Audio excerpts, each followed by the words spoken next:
Hello and welcome to the Anime Dumpster Dive podcast, where we go in depth on an anime that's been considered trash by pretty much anybody. I'm your host, Canadian egomaniac ice skater Jake H. I am joined by my co-host and Japanese ice skater in a Renaissance, DJ. Hey! And my other co-host and Swedish ice skater who just turns on all the ladies and boys, Anthony. I'm going to start this podcast. All right, here we go, everybody. This is how I talk all the time. Oh. He's got such a sultry voice. It's nice. Right? Oh, Anthony. Didn't know you were into sultry voices. He's got a sultry voice. That's all I said. So, I like all my ladies. Sultry? Nice sultry voice. I want my ladies all sultry, voluptuous, and with a penis. Hey there, Anthony. You want to climb on into my Just bed now? sultry and you never mind. There? I'm not gonna say that word. Hey, Just Anthony, you want to climb into my bed now, eh? I don't like that. Kelly. No, thanks. I don't date guys from Jersey. That's Dr. Nah, I'm a Girlfriend. girl. That's I'm Dr. Kelly. Girlfriend. I'm your girlfriend, Kelly. All right. So we have a pretty packed podcast today. So we're just going to go ahead and we're going to talk about the podcast that talk about the anime of the podcast, which is Yuri on Ice. And since Yuri on Ice is supposed to be our good anime of this season and was suggested to us by DJ is going to be the one who's going to be running our discussion of it. Yuri on Ice is an anime about Yuri, and he's an ice skater in Japan. And he is on his way back up through the ranks to become the world's best ice skater. Because before the anime, he failed, and now he's down in the dumps when we meet him in Yuri on Ice. Let's take a jump into Yuri on Ice.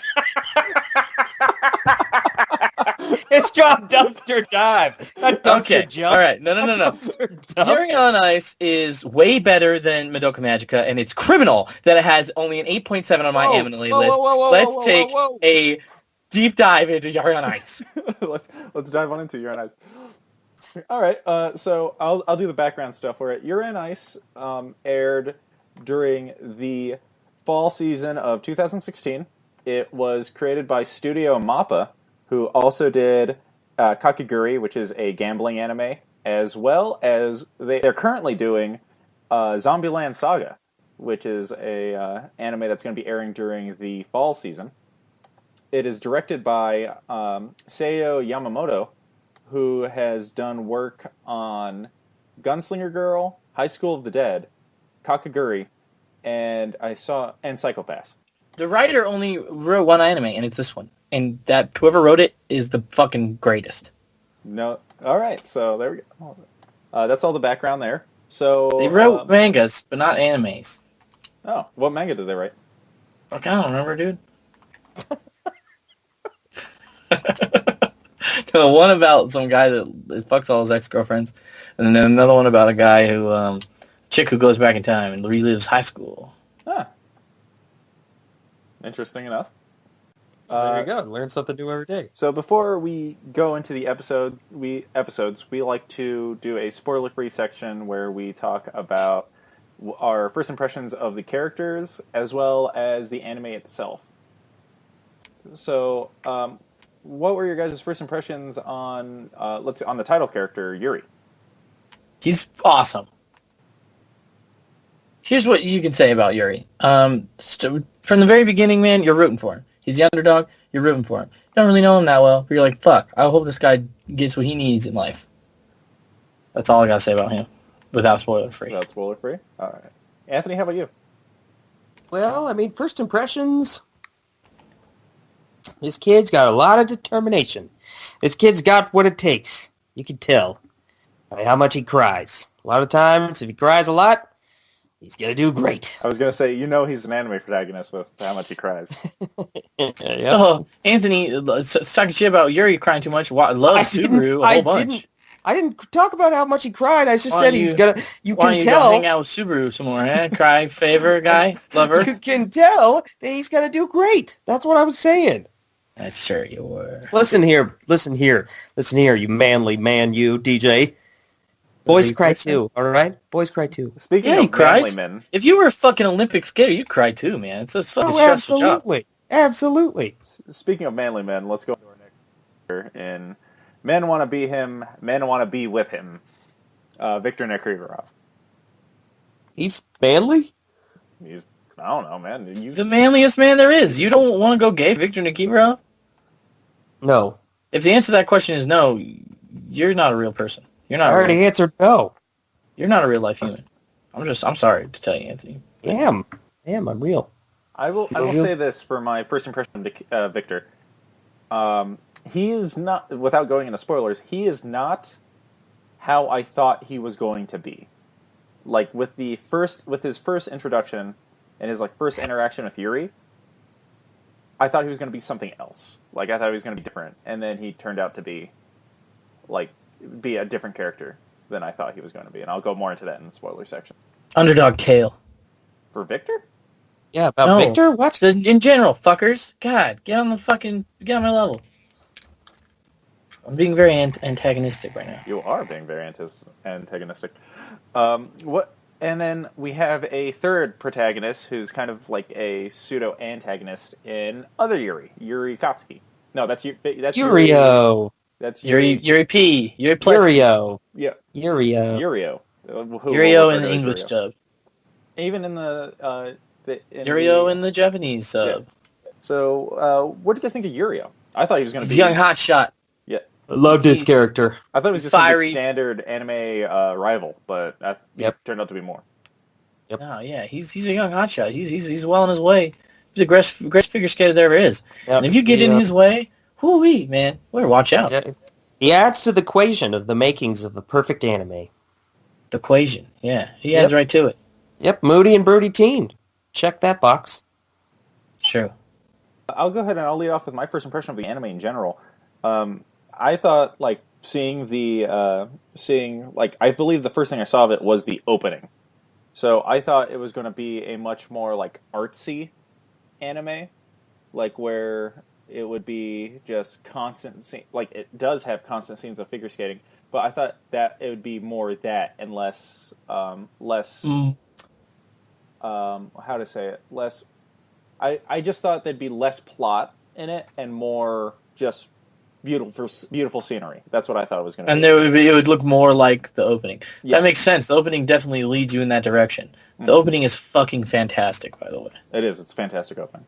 It is pretty good. So that's pretty good. Number one opening ever made. That was my first thought. Was just I thought it was going to. I did not think it was going to be a plot driven story in it at all. I thought it would just be a bunch of different ice skating. How about you, Anthony? Those are my first. Yeah, first impressions for me. All things considered, I'd say that most of our friends have a pretty high opinion of this show. So, going into it, I was pretty looking forward to it. I mean, all things considered, we have a smattering of shows that have horrible character depth and absolutely trash concepts. So, I was pretty excited. Show about ice skating. Woohoo. I was introduced to it from Jake. I think Jake may have saw a scene of something like that in a GIF form or something like that. It was one of the times right before Yuri skates, and it was one of the times right before Yuri skates, and he's like, "Watch me, Victor." And Jake was like, "There's this ice skating anime, guys, and it's the guy's coach is like they're gay together, and their gayness makes them skate better. It sounds kind of weird and also really interesting," or something like that. And then, weeks later, Jake was like, "Guys, remember about that ice skating anime I was talking about with the coach and the guy, and they're in love and stuff, and it was interesting." And we're like, "Yeah." He's like, "Well, it might be the best anime I've ever seen." We're like, "Oh shit." I really fell on the hype train the first time I watched it. All right. Anything else you guys want to say in the spoiler-free section? Negativo. It's really pretty. It's really interesting to watch. That's it. That's it. All right. So we're gonna go ahead and we're gonna go into spoilers now, and now I'm handing the reins over to DJ. Episode 1. Yuri comes home from the grand final. He loses the grand final. Hey, he's a chubby boy. He comes home a chubby boy, only to realize that his whole town has changed. And I don't know. That's not really in the show. No. He comes home. He's down on his dumps. He's sad boy. Everyone's like, Yuri, you did great, but his confidence is low. And over the course of the episode, he skates a routine from Victor, and then it gets on YouTube, and then Victor shows up, and he's like, I'm gonna be your coach. You're going to the grand final, and you're gonna win, baby. I have to say, the opening for this anime is really strong for me. Not the musical opening. OP. Not the OP, Yeah. but the pilot. The opening scene. It's Yuri crying in a bathroom stall. Yeah. And then the door gets kicked open, and there's Yurio, and Yurio is basically telling him to quit. Like, all right, you're hearted, given up clearly. Like, quit making my sport worse by being here. And I think that he's a bad boy. Yeah, like right away, I'm like, oh, this is not the tone I thought that this anime would go. Right. I know, especially over like a topic like his dog dying too. Like that's that hits home. Oh yeah, I forgot that's the reason why he's kind of not mentally there. Is that his dog died? It starts off incredibly strong. The pilot is the first example of the fantastic writing that persists throughout the entire series. It's structured as perfect as a television show can be structured. There is no wasted time. All the climaxes are where there should be, and there's multiple of them, right? So this is our first one, our introduction to Yuri. He returns. He's so relatable in the first episode that you immediately are drawn to him, which doesn't happen in lots and lots of mediums of storytelling. That first episode immediately draws you to Yuri. You experience so much with him that you're immediately connected to the character from the get-go. He's the underdog. He just lost a big competition. He lost his dog. He's shattered. He comes home to a place that he doesn't really recognize. His old skating rink that used to be kind of a big deal is kind of run down now. People never go there. His sister tells him, she says, yeah, no one ever takes my classes anymore. Everything's different that he left it. And that is something that happens to all of us as we grow, and we can all relate to that. They hit you with so many emotional hooks in the first episode that they immediately draw you to Yuri. It's beautifully written. And this episode also introduces us to the animation style of the ice skating in general, as well as how accurate it is, how accurate sounding it is, like as you're watching it. Yeah, and it's storyboarded so well. They give us ice skating right in the climax of this episode. They give us a skate routine. It's just very smartly done, this whole first episode. If there was no ice skating in the first episode, we would be like, huh? They had to put some in, and put it in the perfect way. It's so modern. The way that he gets noticed is he goes viral on YouTube. How modern is that in our culture, right? It's so today, and it hits right in a place where we recognize it. We're like, oh yeah, I know fucking YouTube. He got famous on YouTube. That makes sense to me. Viral sensation. Smart. Underdog tale. I'm surprised you didn't quote possibly your favorite line of the entire series, like during your episode recap. Which is the "I'm going to be your coach." I did. I said that. Did you? Did you say I'm going to be your coach and you're going to win the Grand Prix I'm going final? to be your I'm going to be your coach. You're going to the Grand Prix final, and you're going to win. He's naked in that scene, which doesn't take away from it. It doesn't. It's like I feel like prior to that they get the comedy out. They get because like Victor, Yuri runs in. He's like, Victor's here, and he sees him naked, and he's like, whoa, and then it gets serious. Like I feel like they got the joke out, and they didn't need to end on a joke. Stuff is subtly so real too. He's running through all these places, and he's looking at all the baths, and they don't really mention that, but you can imagine yourself running through, your an establishment you're used to, looking for somebody. You'd be checking all around, and he's looking around. There's all these other naked guys in the baths. He stops, and he's like, He's like, he's not in here. He goes to the next room. Like, everybody has an idol like that, and you can imagine yourself in Yuri's shoes when he just randomly shows up. And it's slowly revealed to him. Like, you can see the wheels turning. He's like, this dog looks a lot like... And then his dad's like, there's this weird guy here. That's his dog. And he's like, what? He's got an accent. And he's like, no fucking way. Then he starts looking for him. He doesn't say no fucking way, though. He doesn't say no fucking way. Says something, Yeah, something similar. How about the next yeah, episode? episode 2. Here we go. Episode 2, he says, whoa, you're Victor, right? And then, Yuri P. We suddenly see him. We're like, what's going on with this guy? This is that guy that was yelling at Yuri before, And he shows up. He shows up to Japan. He's pissed off. Figures out Victor's in Japan. He's mad at him. You're like, why is he mad at him? What the heck, man? What the hell is wrong with this guy? This guy's got a problem. They kind of vilify him in the beginning of the episode. He's showing up like to screw everything over that just great happened for Yuri. All this great stuff happened for Yuri. Now he's going to fuck it up. Turns out, though, Victor promised him that he would write him a routine. And you're like, what? He promised him that shit? And then Victor's like, get this, boys. I'll make you both routines. You'll both skate them. And the better one gets me as their coach. And you're like, oh, shit. There's going to be a head-to-head match in episode 3? And that's episode 2. Episode 2, isn't episode 2 the freaking training montage? Yeah, because he also gets into shape. Because yes, as you guys mentioned in the first episode, Yuri is a fat boy.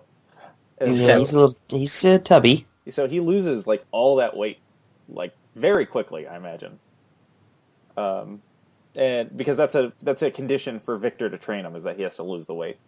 Mm-hmm. And so again, he does it, babe. Something I really enjoyed in this episode with Yuri Plazetsky, or Yurio, as he's later dubbed. DJ's right. They make him a villain character. Like, he comes off as like this dick, and you're like, okay, he's gonna show up here and he's gonna be our antagonist for the series. You think he's there to screw things over? And he's using Instagram. Very modern show.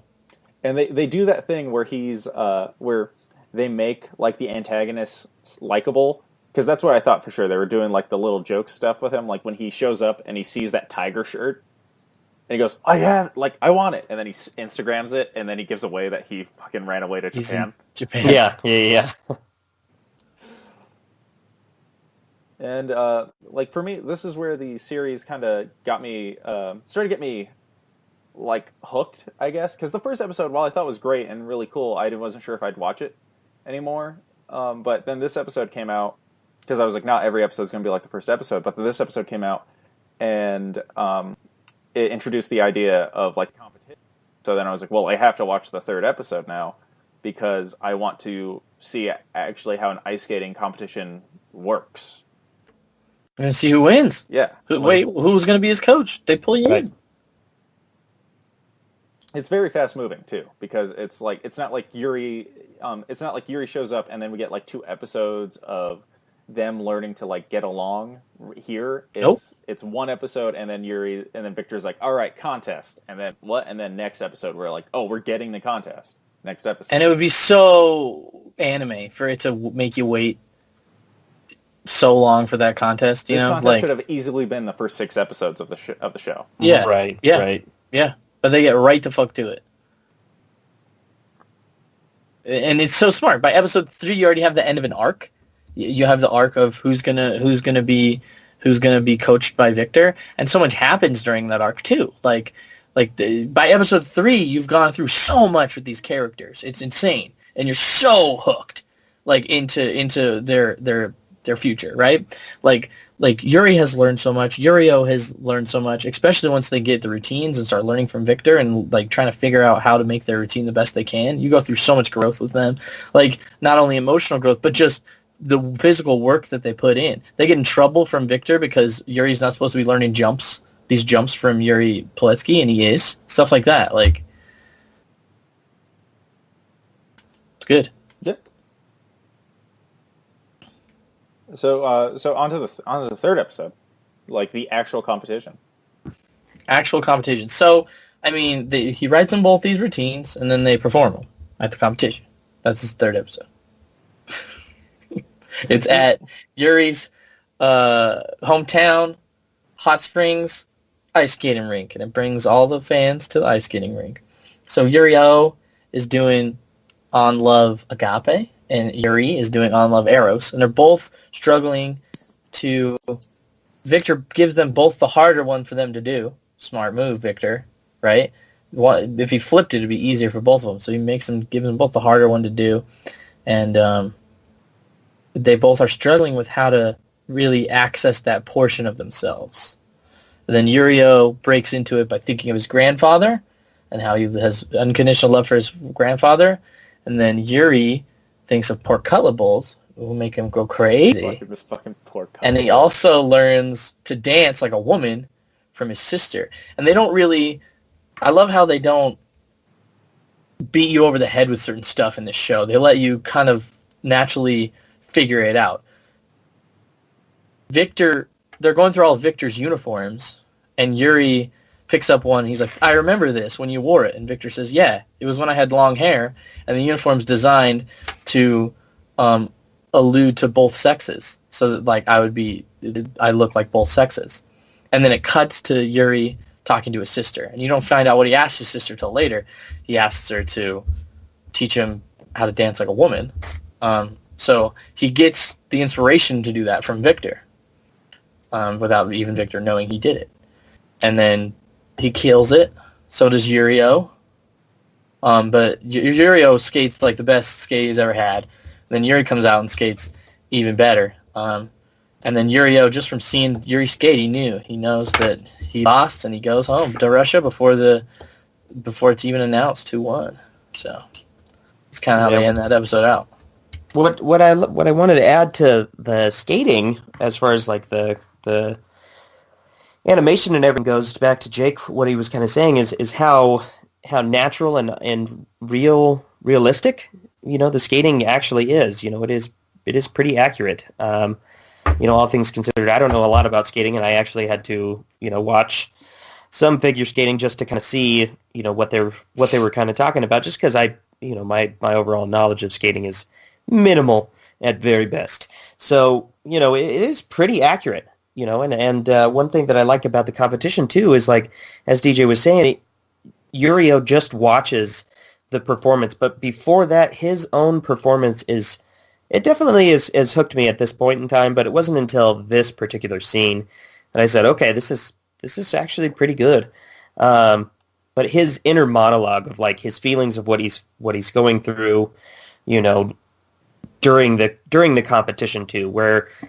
From like an artistic standpoint, someone who is versed with the sport might see someone skate a certain way, or say that they are, or see a dancer for that matter, or see somebody that is into performing arts and say, oh my God, this person is giving it their all. Thankfully, this show does a very good job of dominantly showing and thankfully throwing in little snippets of that telling portion where he goes through and he speaks about his feelings that he's talking about. And by the end of his own competition, Yuri-O, or by the end of his skate, Yuri-O's ready to give up. He already knows that he's given a performance worthy of being great, but as he's skating it, he says, okay, just be done. Be over already. I'm done. I'm done with this. And at the end, he says, "I could have.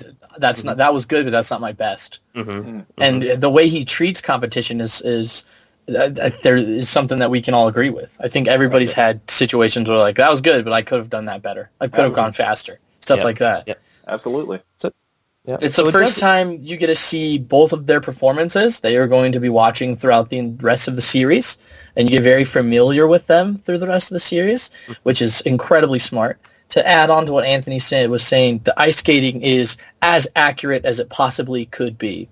Certain jumps, they take off of certain edges of the skate, like front left edge, like front inside edge, front outside edge, stuff like that. That's probably hard to animate, but as far as which foot they take off on, which foot they land on, rotations in the air, it's all animated as accurately as it possibly can be, which is rare in a sports anime. They took incredible care to make this true to ice skating. Mm-hmm. Since we're still talking about the animation, I want to add that, like, because DJ said that we see these performances done multiple times throughout the series because they have that same routine that they do for competition.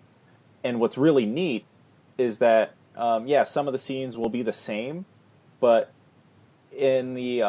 but as they progress and become more familiar with their routines and become more talented, you'll actually see differences in the routine. Like they'll land better, they'll do more and stuff. So there is it gets it's not tighter. just reusing the same animations that we see in this episode. They do add on to it, which I You thought could was play great. Yurio's first performance of it and Yurio's last performance of this routine, and they are way different if you played them back to back, like next to each other. They're way different. I love they just take such attention to detail on what it means to be in a sport. Like before both of their performances, almost every time, regardless of the skater, like right before they're about to skate, but like right before they start their like starting pose, which signals the person playing the music to begin playing the music, they take like a moment. They're like, like they all do it, and that's so fucking real. Yuri looks at Victor during a part of his routine every time, and that's when we have performances like that, we get into like routines, like traditions like that. When we perform, and he every single time he skates that short program, he looks at Victor in the same moment, and they make an effort to show it too. They're all like they're cut to different angles and stuff during every time he does it. But for that short program, every time he skates it, they make an effort to show that shot where he looks at Victor, because it's like his tradition during that performance. So yeah, I mean, this is going to be an unpopular opinion here. I already feel this one coming, but I'm prepared for this. So I personally, going to Jake's point, how they continue the performance and it's like the same performance and you can legitimately see growth throughout the entirety of the show. There are certain scenes that are just straight up reused and recolored with different backgrounds. And that's probably, like, it's not a big gripe, it's just a gripe. I think that's kind of lazy. Just putting it out there, but I mean, to counter that would you have rather had to spend money on reanimating the same move in the same costume but just with a different background, or would you rather have, like, I feel like the money went elsewhere instead of having to like just copy and paste, because it's still the same move, because that's how What I scenes are you understand. talking about also? Particularly, there's a scene in Yurio's performance that he does during practice. And like when he slips and he falls, they use the same fall animation. They also use the same slip animation, like when he slips out of his, I think it's like a quad. After he slips out one of his quads, they use the same animation. And they had specifically used that same animation like 3 or 4 times throughout the entirety of the episode. It's not a huge gripe that I have. It's just like, when you're talking about the caliber of show that they're already demonstrating, I just, to me it just seems lazy. And to your point, Jake, like, would I have rather them animate the entirety? Yeah, I would. I mean, when it comes down to a studio and replicating those scenes, like, that's the type of stuff that I particularly notice. I mean, everybody notices it in film. And during TV shows too, when they in reuse film, it's scenes. different. How is it different from a show that you're literally it's the saying exact it's like same scene? They changed the whole background. In a film, you can't change the whole background. So it's much easier to notice a reused scene in a film than an animation where they have changed the entire background. I didn't notice that. I'm pretty sure I know what you're talking about, because there is situations where they're doing the same moves over and over again. And I think if they've gotten one animated that is accurate and it's what they want it to look like, and they know that the next time that happens they want it to look the same way, like, he's making the same mistake that he did in practice. That's what I think they're trying to go with there. Right, and they've already animated it perfectly. So why would they make it look different? That I can understand. That I totally I'm on board with. It's like, okay, Yuri's never landed a quad. They show that scene of him falling, and he also falls during his first few performances, and he's trying to pull that particular quad. That's the same animation. I understand that. I totally get it. That's like trying to demonstrate character growth. But like, It's the Sao that Yurio teaches him. Yeah, but Is what you're talking about. I don't know. Like I said, it's not a huge No, gripe. I I understand know what your you're gripe. talking about. He falls, Right. and is it when he touches the ice? Not when he falls. When he touches the ice. Correct. Yeah. That's specifically It's- like when Yuri When does he it. learns it, he falls and he touches Mhm. the ice. And when he does it in his routine, he does it the same way. Correct, I think that they did that to illustrate that he made this. He gets in trouble for learning that jump. He's not. Right. That jump's not supposed to be in his program. Oh yeah, And yeah. he's not ready for it, and he messes up the first time he does it, and he messes up the second time he does it because he's not focusing on what he needs to be focusing on. He's Right, making the correct. same mistakes. Yeah. And like I said, this does a pretty, this show does an excellent job. You're talking about like character growth and the caliber of show that, that Yuri on Ice actually holds. Yeah, character growth is not only seen in the physical aspect of their performances, but it's also seen in their mental aspect and how they grow as characters individually. I 100% can get right on board with that. It's just in the small little nuances of animation.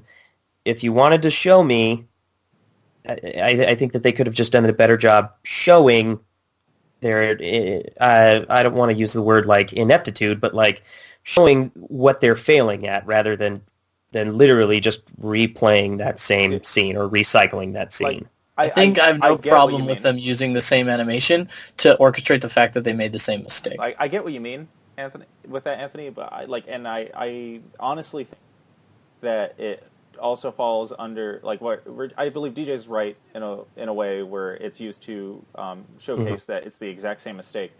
But I feel like instead of them animating a different scene where he makes the exact same mistake, the money went elsewhere. The money went to like they have a budget, so I would rather have them just just cut and paste that scene and be like, oh, he's made this exact same mistake.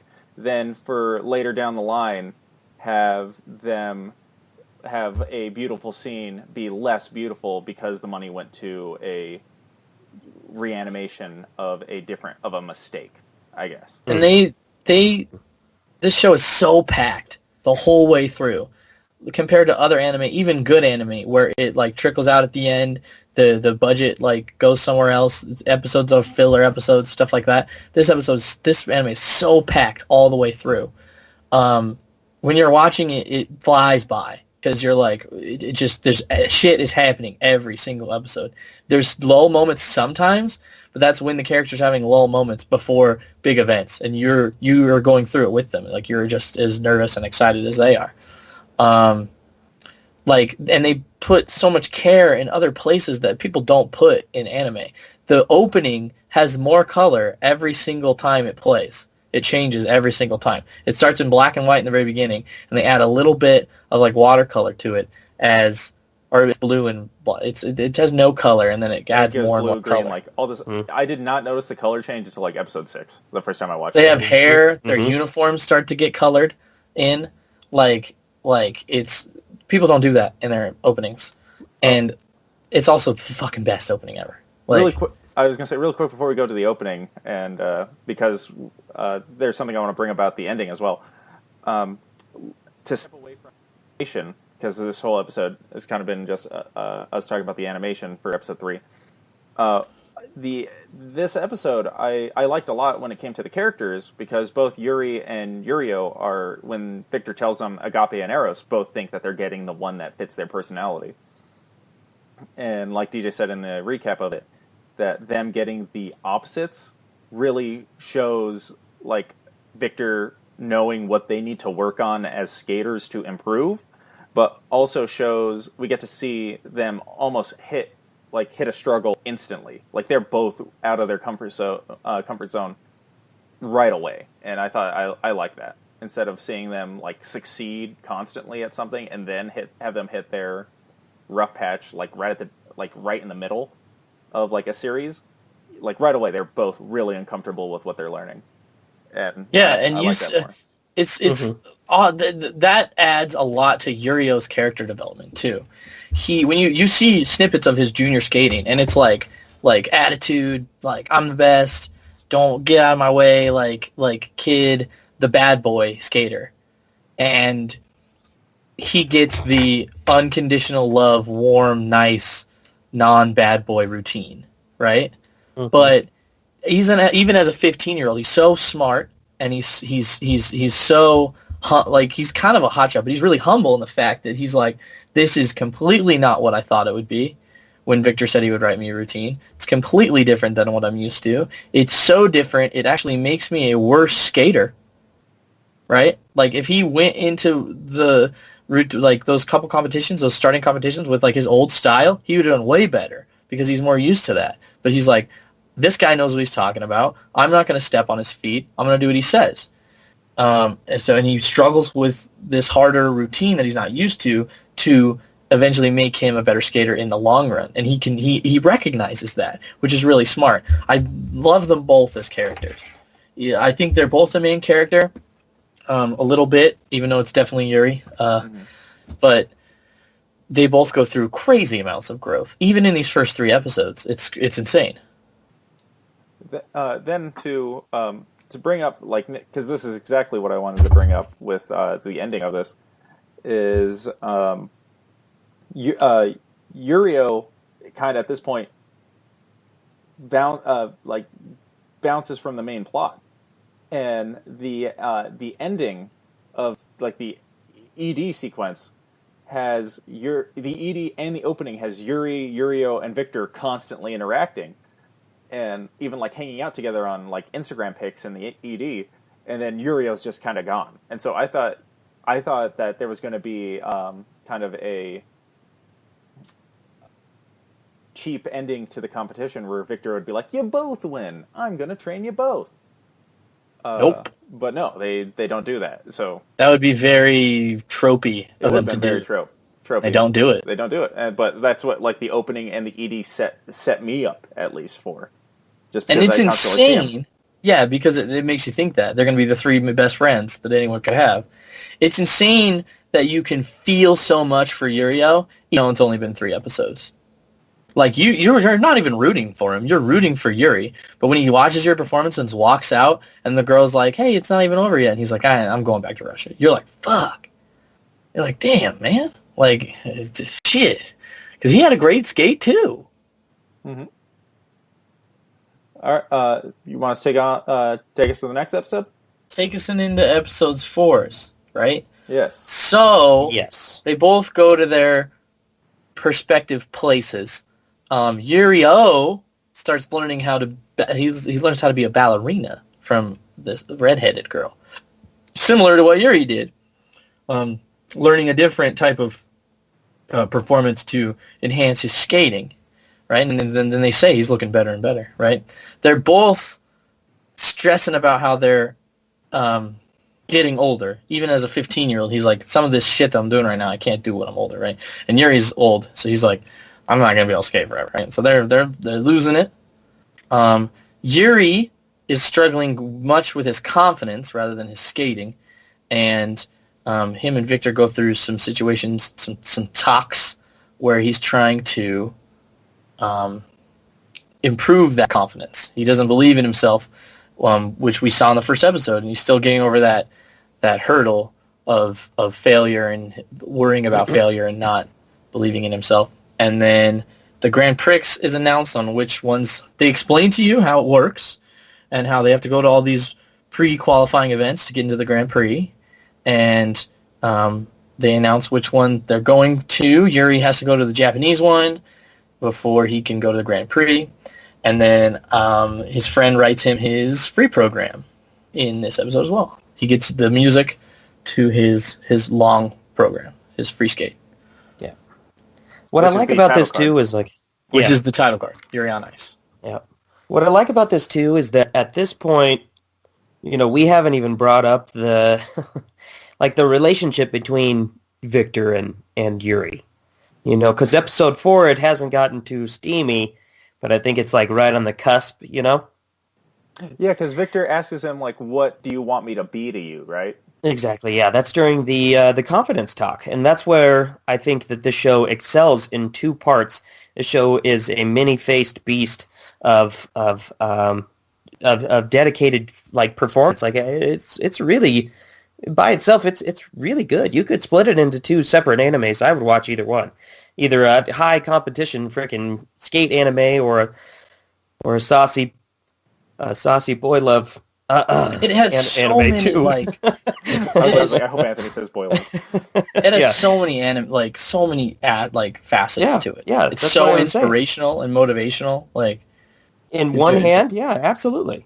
And in another, the saucy boy love, like, it's I liked it. I liked the little nuances of them eating and Victor and Yuri eating, and even when it comes down to like the small scenes between Yurio and them. I thought that they're all I don't want to use the word cute, but they're cute and endearing.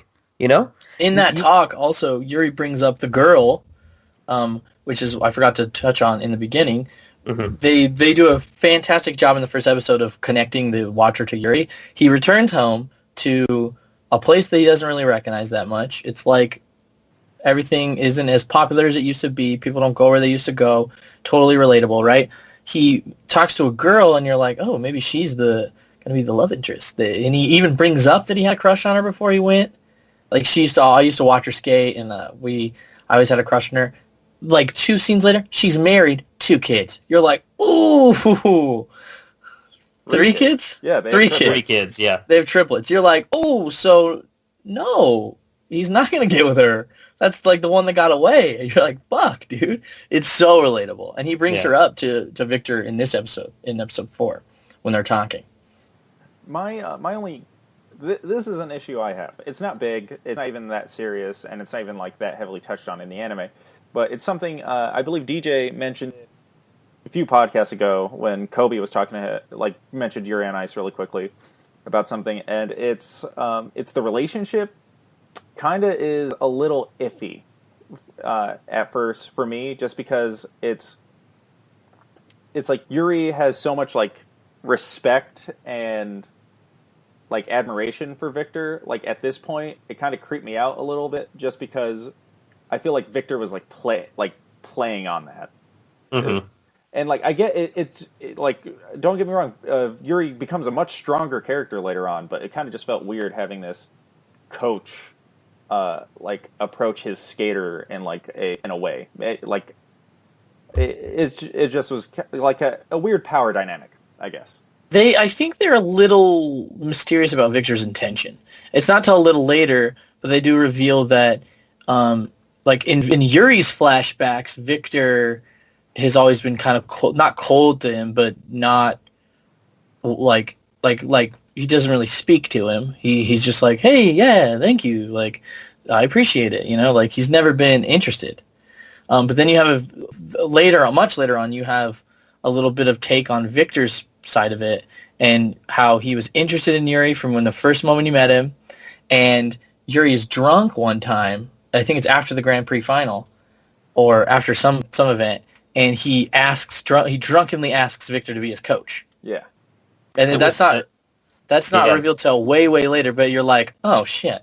That's why he was interested in him in the first place. Mm-hmm. He didn't just get off his fucking couch to go coach the guy. He had asked him in the past. It piqued his interest, and then he saw him skate his routine on YouTube. But we didn't even mention that. Yeah. The routine that gets him famous is Victor's Grand Prix winning famous routine. He skates it. He nails it. While fat, skates it, nails it, and they film him. And then Victor's like, oh, fuck. Which is, it's such a storyline that you could pull right out of, a great sports movie. That, this famous dude watched this guy on YouTube and then decided he wanted to coach him. It's straight out of, it's smart. I like that. Mm-hmm. But, yeah, I feel like they are very mysterious about that, and they don't reveal that till a lot later, which I have no problems with it. But I can see how it could be a little weird, yeah. Yeah, again, it's, just the way Yuri is right now, it kind of felt not predatorial, because that's not the word I want to use, but it did feel like I don't know, it felt uncomfortable at first. Yeah, mm-hmm. I can see where you're coming from. In my first viewing, I never had any disbelief about the fact that because Yuri skated that routine so well, Victor decided 100% that he wanted to coach him. And I think Victor came to Japan solely to coach him, and then started to fall for him. And I just, every time he would be so warm and wanting towards to coach Yuri, I never had the disbelief of like, why would this guy even want anything to do with this kid? I just always attested it to the fact that he skated his own routine so well. You watch him, he watched him, and he was like, holy fuck, I have to coach this guy. Right. That's what I always attested it to when I first watched it. But then once the second time, you know what they reveal in like episode 6 or 7, you know the previous relationship they've had. Mm-hmm. Well, I mean, at like this point, you know, to the point too of it being kind of weird, I was more afraid that it was going to be distracting, like the relationship between them both, and like where some relationships take precedent on screen, and where it was kind of, you know, it didn't ever get to that point for me at all. You know, I didn't ever think that Victor in some way, shape, or form was using this as like a publicity stunt or like, you know, going to try and gain something from it. It honestly felt pretty lighthearted, and thankfully it wasn't distracting. That's my biggest plus to that. That's a common thing that a love, like a relationship, will take over the anime and take away from the main thing. It's a they never let it. A lot of media. Mm-hmm. Yeah, they never let it do that in this. Don't Ice get me skating's wrong. always first. Yeah, and don't get me wrong, love is kind of Yuri's. It's announced after. No, I guess that's coming up. It's later announced that that's what Yuri's like. I don't want to say campaign, but that's like his campaign. His theme. It's his theme exactly of his program. Right, that's his theme, and then that's how he's going to win. You know, the Grand Prix finals is with love. Mm-hmm. You know, which to that, you know, at least that's not. It's not putting their relationship, Victor and Yuri, like frontline and center. Thankfully, it's not jamming it down your.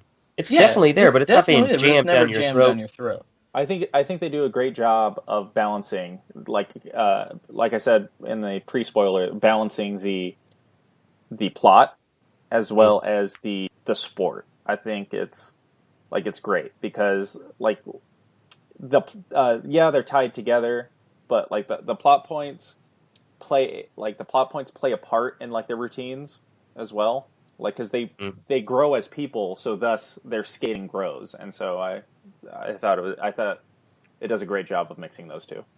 Yeah, and it's like Yuri looks right at Victor before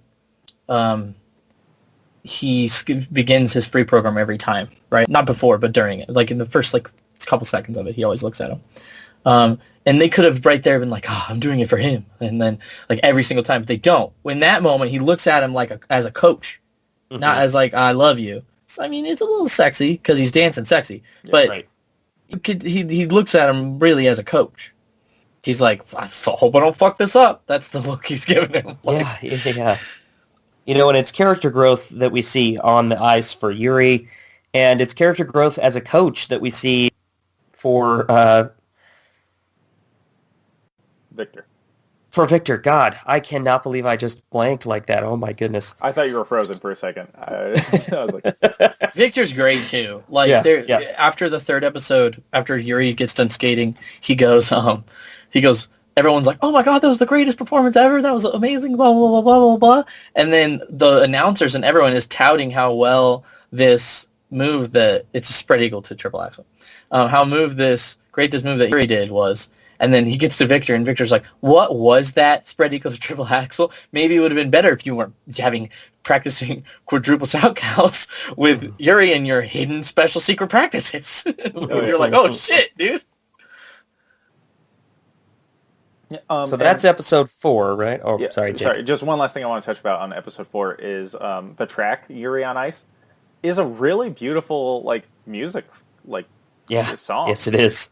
And, like, to the point where it was used in this latest Olympics by Japan for their routine. Really? Yeah. What? Yep. I had no idea.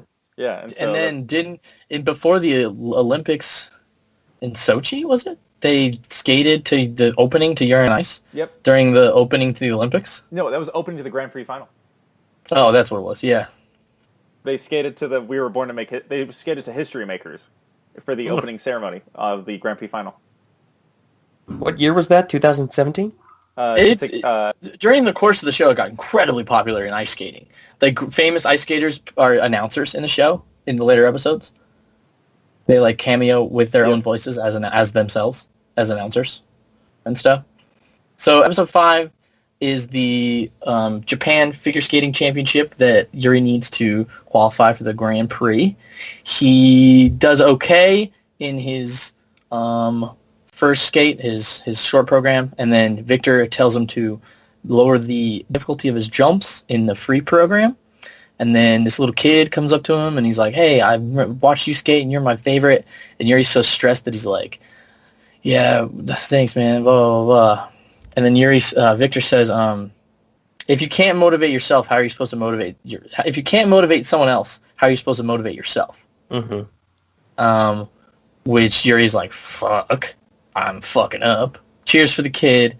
And then in the free program, he goes against Victor's orders, changes the jumps, tries to do Victor's triple flip, or a quad flip, which is Victor's signature move. He tries to do a jump he's never landed before, falls, eats shit, does really bad, but everyone's like, based on his confidence and because he was trying to like show Victor that he's capable and he is motivated, he skates really well even though he fell, and he wins the competition. And that's when he tells everyone that it is his name is love. Right. Yeah, that kid that Kenjuro Minami is like that Yuri fan. And I appreciated the character because it was kind of like seeing early Yuri meet like a early Victor, kind of like a starstruck kind of person. To see that, because the first episode kind of makes you think that Yuri kind of sucks at ice skating, even like at the beginning of it, because it's like, oh, he lost this, but he lost 2 high-level competitions, so like he's still good. It's easy to think that he sucks when he came in last place at the premier ice skating competition in the whole world. Yeah, like he's a world-class ice skater at the beginning of the show. Yeah, so it's cool to see that, like, to be reminded of that. Like, he has fans. He was a world-class ice skater. Like, he is a world-class ice skater still. Mm-hmm. And so I need to correct myself. He doesn't change it till the the quad flip till the next episode. Oh, okay. And this is the one where he keeps the difficulty of the jumps the same, and then Victor at the end goes, he purposely disobeyed what I told him to do. And he goes, who does he says something like, God, he reminds me of somebody. And he's talking about he's himself. like, I wonder who he takes after. I wonder who he takes after. That's what he says. Was there anything else? But that Victor line hits home, dude. You're like, fuck. If you can't motivate someone else, how are you supposed to motivate yourself? Yeah, and I thought that tons of that throughout the series. Yep, and again, to the point, the animators and animation director did an amazing job on this storytelling aspect of the visuals. I think that right after that scene, I mean, Yuri's kind of broke. He goes out into the parking lot to stretch. He doesn't even stretch inside of the rink. He goes elsewhere. He tries to center himself, and then he comes back in, and it's like you're seeing the maturity of a skater who's been skating for many, many years, who comes back inside, does his performance, and then later cheers on the same kid who he, before would have, I wouldn't necessarily say like broke down, but like, just kind of blew him off. He doesn't really blow him off. He's just apathetic towards him. He's like, yeah, thanks. I think he says something like, hey, I really appreciate it, but I'm trying to focus on my own thing right now, or something like that. Right. Like, I can't talk right now. I'm trying to focus on my own routine. It'd be like me getting ready to swim against Michael Phelps, and Michael Phelps going, get the fuck out of here, you suck. Well, that's what he would say, because you suck. Yeah, well. I'm just kidding. He'd say that to you, too. That's true. I don't think Michael Phelps would say that to, like, anybody? Yeah, I know. He seems like a pretty nice guy. Maybe if you guys were talking about Jake's Ryan Lochte, I believe it. Jake's like, listen here, guys. You need to stop bad mouthing Michael Phelps, all right? Yeah, the swimmer that I've looked up to for the whole swimming career. Oh, yeah. More of a Rowdy Gaines fan. Michael Phelps, 100%.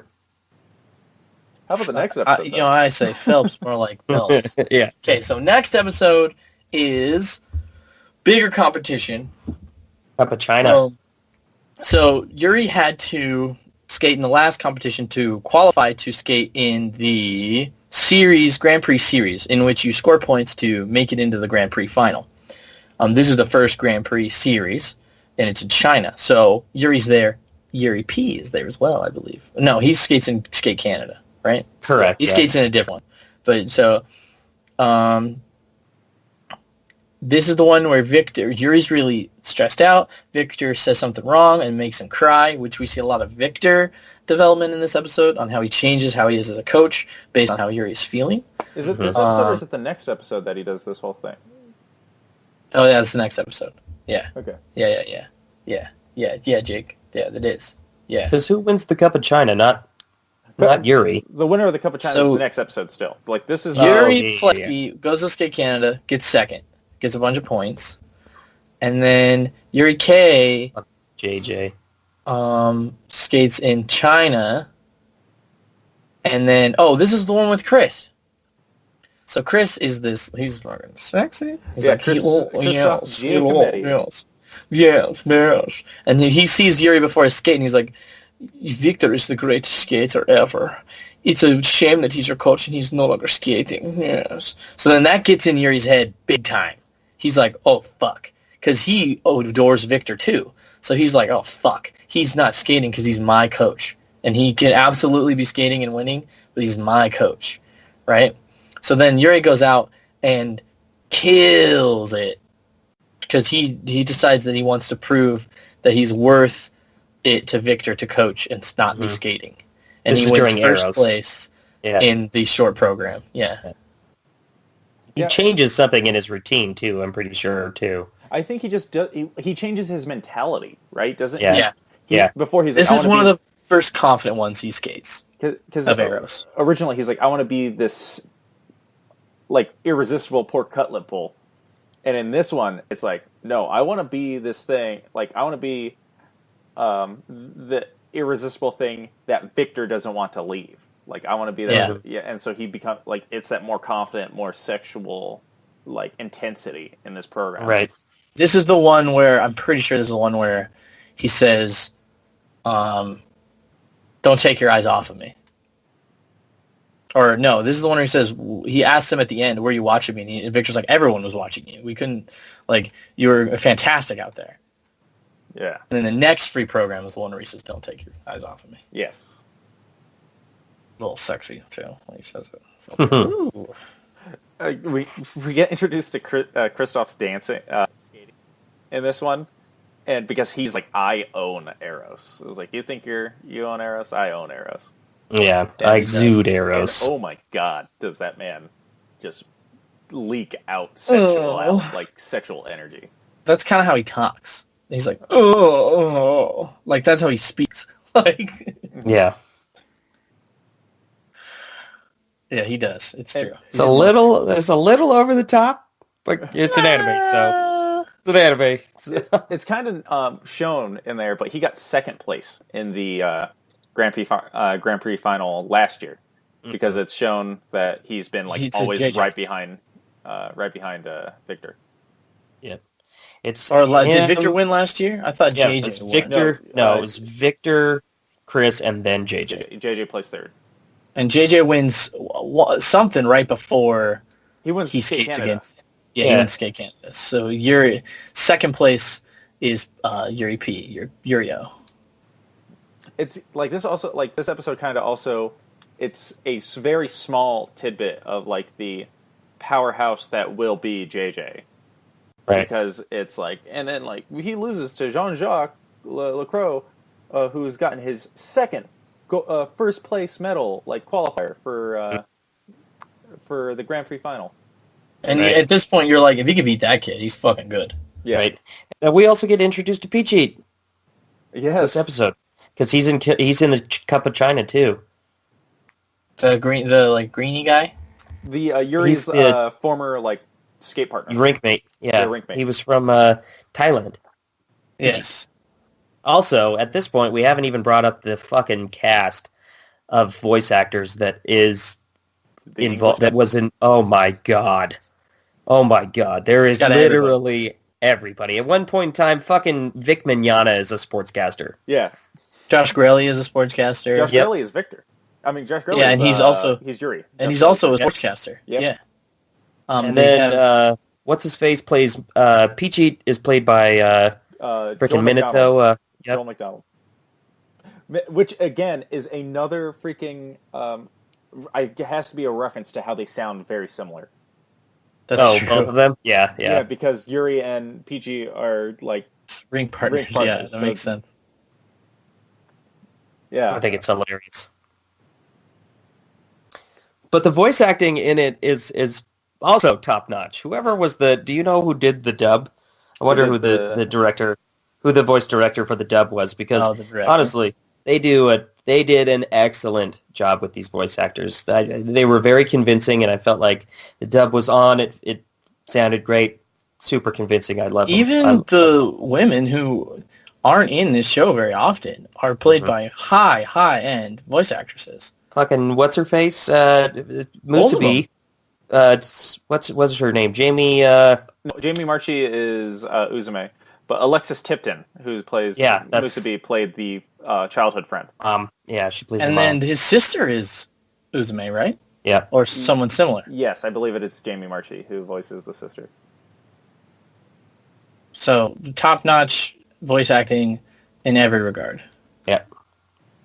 I thought the accents would be kind of corny, like at the beginning, but then like I don't even notice them throughout. It wasn't even like a gimmicky thing. It was just like that's a Russian accent on a Russian guy. It makes sense. Yep. And this is where you're starting to get a taste of how well represented like every country is too. You're like, oh, that guy's from Thailand. Like that guy's from Canada. Yeah, that guy's an Irish dude. You're like, fuck, everybody's here. Yeah. So at this point, episode 6, halfway through the anime, I'm kind of going, like I'm kind of going like this. This is quality. Like this is a very quality, not just anime, but show in general. It's a very good show. Yeah, it's easy to watch. Absolutely easy to watch. At no point was I don't want to say bored, but at no point had I lost interest, and tried to move on to something else.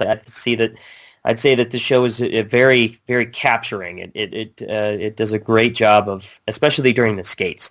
I think that it knows where its strong points are, and it is in the skates itself. I loved watching them. They were good. It's packed. This anime is packed. There's shit happening from start to finish. Yeah, they're at competition after competition after competition, and you're like, it goes by so fast because you're like, you don't want to put it down. Yeah. So we're moving to conclusion of Cup of China. Cup of China. Yeah, we get the free skate. So, free skate of Cup of China. This is the point. This is what the episode I was talking about earlier, where Yuri gets upset and tells him that he doesn't want his bad skating to make Victor look bad. And he's also still got it hugely in his head that he's the reason Victor isn't skating. And this comes up a little bit later. And throughout the rest of the series, this is a big point of contention for Yuri. Yuri skates, does well. This is where he does the quadruple flip, falls. But the audience is like, what the hell? That was Victor's signature move. All his jumps are harder than they're supposed to be in this one. And then they're like, Victor never even tried that at the end of his program. And then at the end of his program, even though he fell and didn't do well, Victor runs onto the ice and tackles him and kisses him on live television. And then Yuri gets second in Skate China, or whatever it's called. Is it second? I thought that didn't he get like third? Doesn't he get third? Doesn't Peachy win? Peachy wins and he gets second. Christoph gets third. Because he even says, he's like, I fell, but I still bested Chris. He got the last word against Chris because Chris was saying that he should let Victor not retire. Well, Chris mentions during his free program, if I remember, that since he already has a second place, he didn't need to go all out here. Right. He just needs to get another second place or first place, and he qualifies, and there's still one more competition. Yeah. And he's in the Grand Prix, so He's like, I don't need to be serious here. All I have to do is come while I'm skating. Oh, I'm going to ice skate. A little over. That was my. It's just over the I'm top. going to ice skate on top of you. Yes. Oh, it's literally how he talks. I remember when this came out, there were so many screenshots of the kiss because it was this really big deal, like for I can't remember I think it might have been like the first like mainstream anime to have like two boys kiss, like in a romantic way instead of like a joking, like for a cheap gag type deal. Yeah, it's like got a caption: "Coach molests his young apprentice." There you go. They're both 24, 25? Yuri's 23. I know that much. And Victor's like 28. Yeah, 28 or 27? Still on top of his game. Yeah, guys, don't sleep on Victor now. Oh, absolutely not. Yeah, it was definitely a really good episode again. Just really good ice skating, and it came out of nowhere for me. Like Beach Eats program. Like I'm like, all right, well, this guy, this guy's a red shirt type character for just Yuri to beat, like a stepping stone for Yuri. Oh, never mind. Yeah. Okay. You're like, he's got to be on top of his game to beat any of these guys. Mm-hmm. You're like, fuck. Chris almost beats him, and he's like not even trying his best. You're like, damn, all these guys are really, really good. Yeah. Yeah, it really shows you, because this one, because the Japan one that he did, he was leagues ahead of everybody else because he's already a pro skater, just kind of getting that confidence back. This one introduces you to the competition. Like these guys, it's real. He's going to have to constantly beat guys of this caliber. Right. And so I'm like, oh, all right. And I did like the him doing Victor's move, or trying to do Victor's move. Right. I liked that as well. Nice. He's embodying him, which is his answer. He doesn't realize it till way later, but it's his answer to they're not skating. He's like, I'll be Victor, kind of. He embodies him. Episode 8. Episode number 8. We go from here straight into another competition. That's what I said. It's action fucking packed, right? Yep. So this is the last Russia. 4 spots in the. It's Russia. It's in Moscow. It's the last 4 spots. The last 4 spots in the Grand Prix final are up for grabs. Yuri. This one kind of switches the focus to Yuri Pletsky a little bit because it's in his hometown. Mm-hmm. They start with Yuri's skate, and then they will go to Yurio's skate. Focus more on that.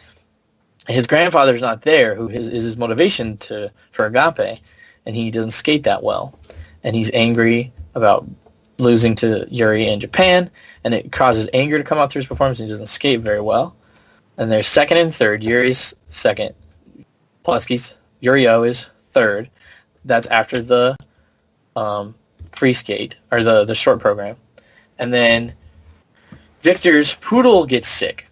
So then Victor has to go to Japan to make his poodle okay.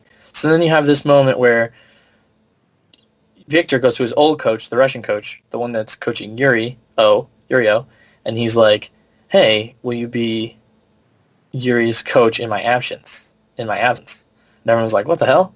So it's like, not only do you have like an old student asking his old mentor for like, some help, which is relatable.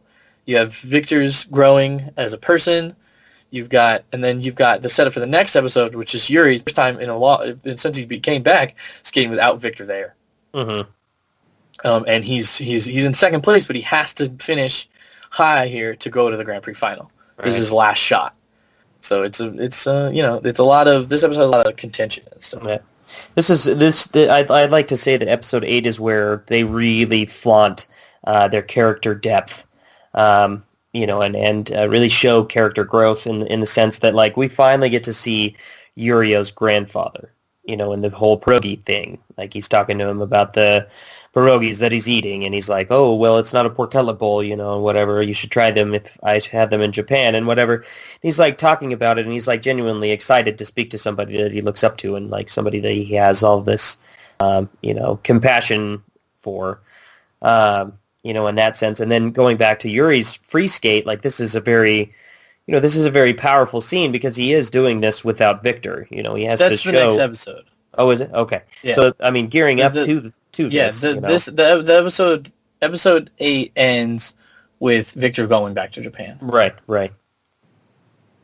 So it's mostly about the primary of it is Yurio's skate and him struggling with the fact that his grandfather's not there and doing badly in his skate because of it.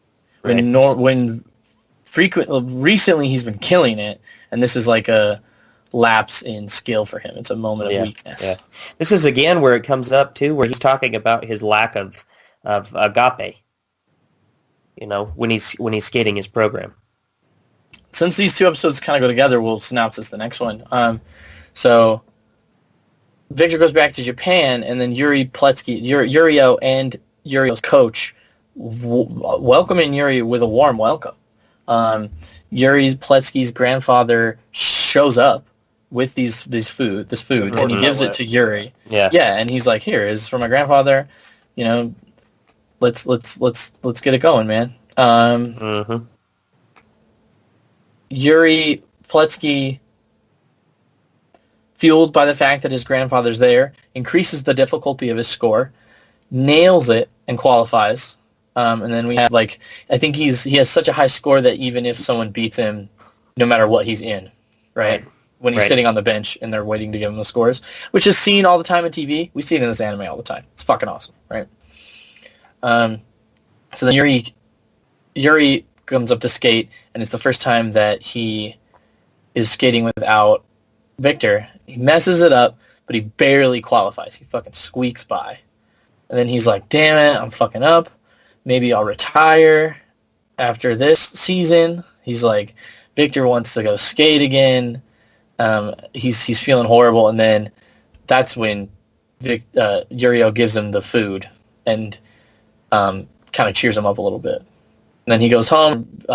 Victor's there, and the dog's okay. And I think the being cheered up by the kid that once told him to retire and get out of his face kind of gives him a little bit of a kick in his ass. He's like, maybe I shouldn't. This guy, after seeing me skate and being around me for long enough, the guy wants me to keep going. And he's like, hey, Victor, I don't want you ever to retire from being my coach. And then Victor says, I don't want you ever to retire from skating. And then you're like, oh, that's so beautiful. It is. It's a very sad moment in the airport. Yep. Commonplace to have touching moments. The airport. They're not even a funny thing. What a fucking smart place to put that scene. Something I want to bring up again to show the accuracy of how well this sport is portrayed. The kiss and cry. Right before that, right when a person finishes the routine, like in this anime, people are throwing flowers and stuffed animals and stuff. And so I'm like, okay, that's really weird. And then in the kiss and cry, they're sitting there, a stuffed animal, and then they sit there and they get their scores and they react. And I'm like, okay, well now I'm curious. And so I looked up routines, and as soon as they finish, people are throwing stuffed animals and flowers, and they grab them like their favorites. But then they have the equivalent to a ball boy, or a bunch of ball boys. There's young skaters who go out on the ice and they pick up all these stuffed animals and all these flowers for the skaters to keep. I had no idea that was part of the culture of that sport, and it was really cool to see it. See it from the anime first and see how accurate it is portrayed, from its real life counterpart. I like that too. And, bragging about the anime is not something that's hard to do, especially in the terms of accuracy and all that and animation. So 10, 11, and 12 are all the Grand Prix final. We see a lot of skates. We got a lot of drama. So the first episode is they all get there, and then Yuri and Victor go sightseeing, and they talk to each other. This is kind of a reflection episode a little bit, or at least the beginning of it. And then they're like, hey, I've changed so much since I met you, and they're both totally talking to each other and totally vibing on each other. Then they get engagement rings, or Victor buys little plastic rings, and he's like, These are engagement rings. I'll marry you Aren't after they the real rings? Grand Prix final. They are might absolutely be real. rings. Yeah, Who knows? those are 100% real. And he says, you got to marry me after the Grand Prix final. And Yuri's like, is he serious? What's going on? And it, like, throws him off a little bit. He's like, what the hell? And then this is the episode where it reveals that Yuri got drunk after the last season's post-Grand Prix final banquet. Yuri got drunk, challenged everyone to a dance-off, and asked Victor to be his coach. The pictures they show of that dance-off are nuts. Because you see how athletic these guys actually are. Like they're pole dancing and they're like muscular as all hell. And you're like, oh yeah. And then at the end of this episode, Yuri-O confronts Victor again. It's another person asking him if he's content with coaching instead of competing again. Because Yuri-O he knows he's 15 years old and he's got a lot of skating ahead of him, and he's good already. But he's not the type of person that just wants to, for like lack of a better word, skate through the competition. Like he doesn't want to just beat everyone when he's 20 because he's been skating. He's been a phenom since he was 15. He doesn't want to just slaughter everybody. He wants a competitor that's strong and good to compete against. And at this point in his mind, the only person that's worth it to skate against is Victor. So he's like, why are you only coaching? Why don't you go back to skating? I need someone to skate. Mm-hmm. Well, that's a common theme brought up for Victor, like where Yuri is commonly like asked or like confronted with that he took Victor away from skating, or like robbed the skating world of Victor. It's kind of like, is Victor's version of that is he content sitting on the sidelines watching other people skate when he knows he can still? Yeah, he goes through that. Also, this episode, we get to actually hear and get introduced to possibly my favorite character of the series, King JJ. King JJ. Fuck this guy. You don't like JJ? You don't like JJ? I do not. He's from Canada. He breaks the mold. King JJ, please follow me. You're the king. At first, you're like, this is a fucking douchebag. Yeah. And then the announcer's like, the lyrics of this song are saying that JJ's on top of the world and he's inviting everyone to join him. And you're like, yeah, I do want to join him. And then you like JJ. No.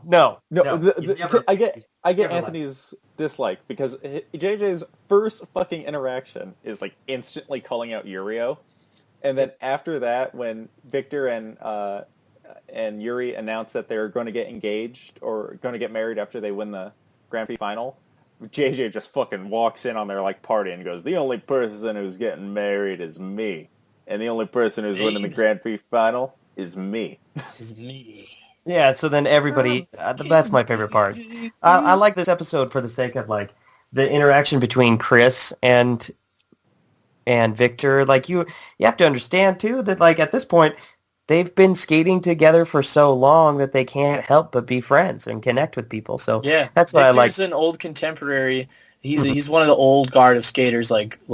Chris is one of the old guards of skaters like Victor is. It's like they're watching the new kids kind of come into the sport. Right. While they're the rare few that have retained their skill.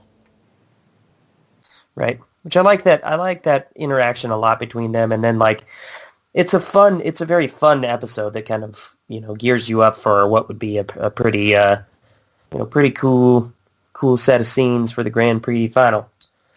What's the name of the guy that Yuri-O hangs out with in this episode?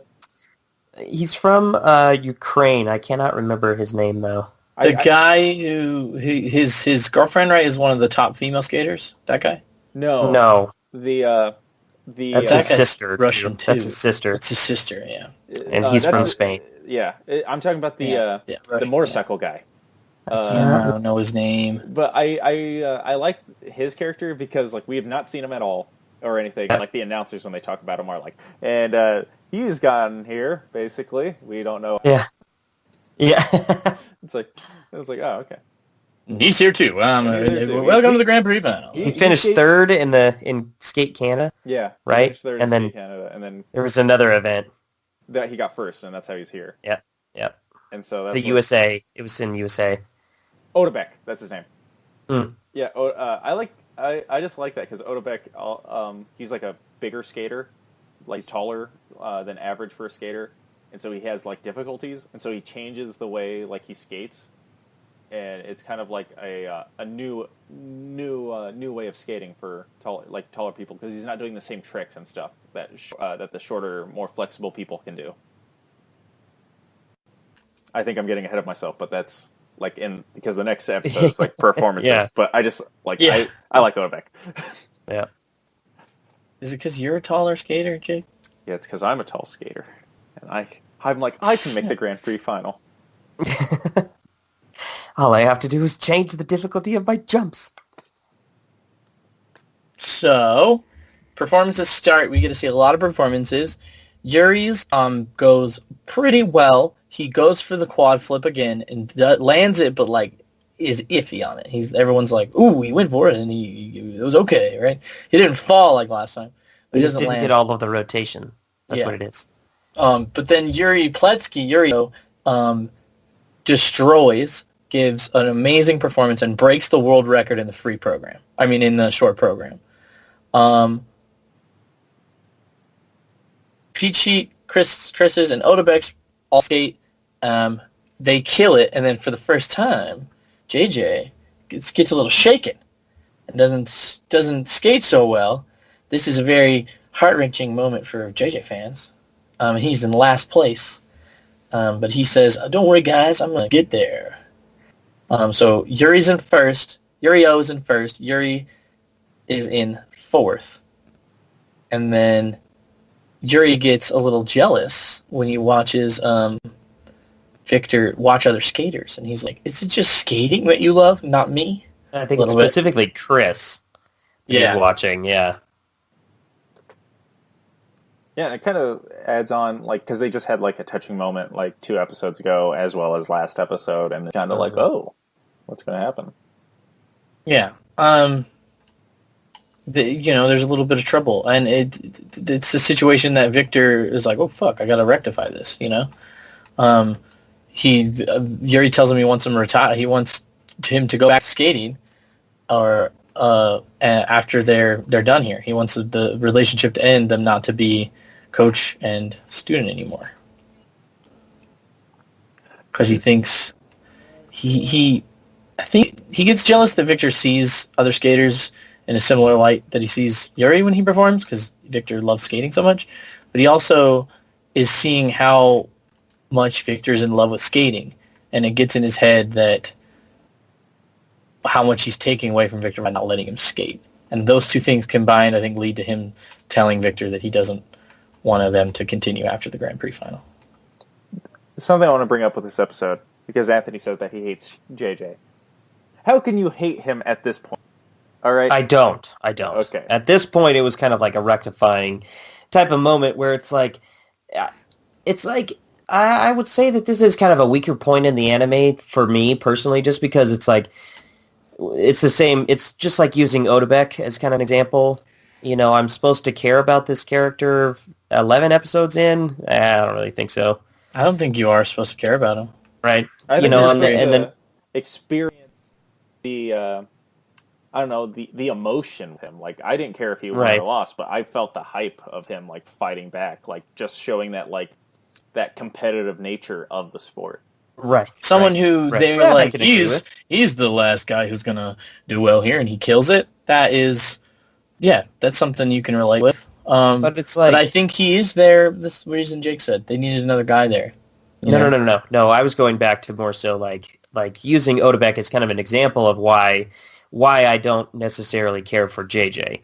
It's like, I don't want to say that it's like a cop-out, but it's like, this guy's been killing it throughout all year long. Why haven't we heard about him once or twice? Because we're watching skates that competitions that he's not in. Right. And it would make it different, too, if we had little snippets of JJ, like, in comparison to, like, for, like, Yuri-O. I know, I completely understand, but it's like, those are the reasons why I don't like JJ. I think that they put him on screen as just like another point of contention. I think they do a killer job of, even though they have barely enough time to show us everything that's happening with the main characters to giving us characters for them to skate against in this Grand Prix final, and giving us enough time with those characters for us to care about them as well. Giving us reasons to care about those characters. They could have not talked about how Odebek was an underdog, learning to skate a different way because he's taller. They could have not talked about how JJ used to be on top of it and is struggling. They could have not talked about how the Thailand guy is having the best season of his life, and if he fails now, it's going to destroy him. Stuff like that. They could have not had that there, but they do. And I think that's fantastic. There is a stake in all of these guys. This is one of Chris's last seasons. Like he doesn't have a lot of skating in him after this, so he's got to kill it too. Everybody has reason. They've all got just as much stake in it as Yuri has, and you're like, oh fuck, when you're watching it. Yeah, but I mean, to that same point, I think that's where it's kind of weak in that sense, where it's like they give like a lot of screen time during the cup, in the competition in Russia to the guy from Italy and his girlfriend and his sister, because he like doesn't want her dating and everything else like that, and like they make this whole big deal out of it, and in that sense, it's like I totally get where they're coming from. It's not like this is a whole fleshed out 24 episode season. I'm not supposed to love every single person on screen. Just me personally. I feel like they explore these other characters as much as they possibly can. And you're fine in not liking JJ. I'm not arguing misunderstanding me. I'm not arguing you in the fact that you don't like JJ. Right. That's fine. Right. I don't care. I think you're misunderstanding me in calling it weak. Like I'd say it's kind of a mean term, Anthony. No, it's not. No, it's not. I'd say it's weak in that point. The show excels at just about everything. I can totally agree with what you're saying and giving the amount of screen time to these characters as possible. It's just that point of contention with JJ I find to be weak. I think that point, putting him in as like, oh, this is my fucking Godzilla. Too bad you forgot about him. He's fucking here. I think that point is weak. I don't think JJ's the best skater there. Or like a Godzilla type. He's supposed to be. He literally places first in both of these competitions. At this point, every single skater is afraid of him. Even Yurio is afraid of JJ. I think that it's in everybody's minds that Yurio is the best skater there. It's on everyone's mind. Even Victor's. To put in my 2 cents for this conversation, I believe in... Like it's on the commentators even say that JJ is the guy to beat because he's coming in as the only person with 2 golds, and so he's like this he's a powerhouse. But then Yurio breaks the world record in the short program. Yep. And so at this point, this is where it's supposed to show you how you react to competition. It shakes everyone. It shakes everyone, but Peachy, Kristoff, and Odebek all answer. They all go, we can, like, all right, you beat the world record, you're not breaking us. We're still in this competition. Right. JJ, who is constantly overconfident from the very beginning, is to show the person breaking. Because if everyone's sitting there going, like if everyone's sitting there and Yurio breaks the world record and everyone does great afterwards, it kind of loses its impact. We see the guy who's supposed to be who's coming in with untouchable. Yeah, untouchable. Break. He falls down. It's to show the impact of what it's what I always say here. I ran in high school. This is the impact of getting past in the last 200 meters of a race. Mm-hmm. Someone just sprints past you. If you're not mentally ready for that, you slow down. Other people are going to pass you, and that's what happens here. And, I mean, it's the same in swimming. If you watch someone else break a fucking world record, you can feel the energy in the room when someone's doing that well. Mm-hmm. Like everyone turns and looks at them, and then you have to follow it. Like, are you kidding me? Yeah. So that's where I think that JJ has a 3-episode arc. He's introduced in episode 10. His story ends in episode 12. 10, he's overconfident. 11, he breaks, and 12 is how does he come back? And so. This is where I like JJ part just because it's also such a very powerful scene because he's sitting there, he's falling. It's his theme song. He's failing to his own theme song, and he's like, everyone is going to hate me now. because I suck. And then his fiance and his fans are sitting there, they're clapping along, they're singing his theme song, and he goes, I'm an idiot. Because this is another add-on to the sport in general, is not only do you skate for yourself, and this is a theme that Victor brought up, is how do you inspire, how can you inspire yourself if you can't inspire other people? So he's sitting here, he's inspired all these people to sing along with him, and he's like, I'm an idiot. Like, all these people believe in me, I have to believe in myself. And it's kind of like a mini arc that we've seen Yuri go through. Mm-hmm. And that's why I enjoy JJ. You're saying you don't like JJ, you son of a bitch, Anthony. Not that. Mm-hmm. That's why I can agree. I can agree with that. I think that where the strength lies is in that last arc of what you just were talking about. I think where they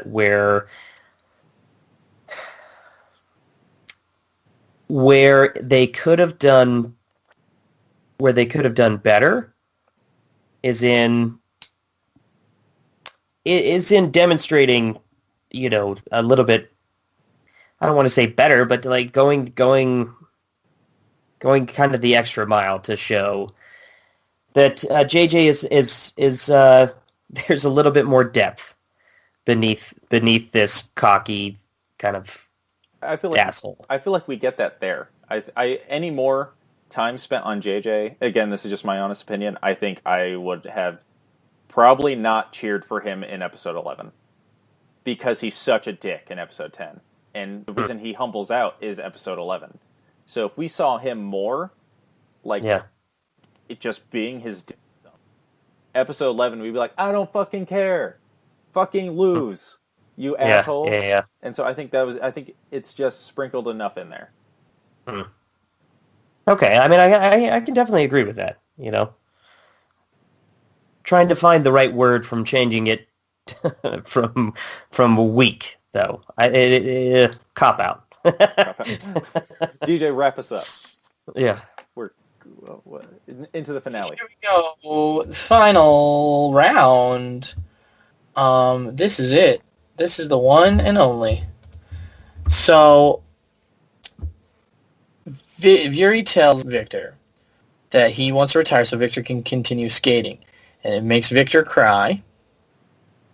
JJ has his redeeming moment with a badass performance in the free skate. He's like Jake was saying, he's like, everybody is behind me. Like, I can fucking do this, bro.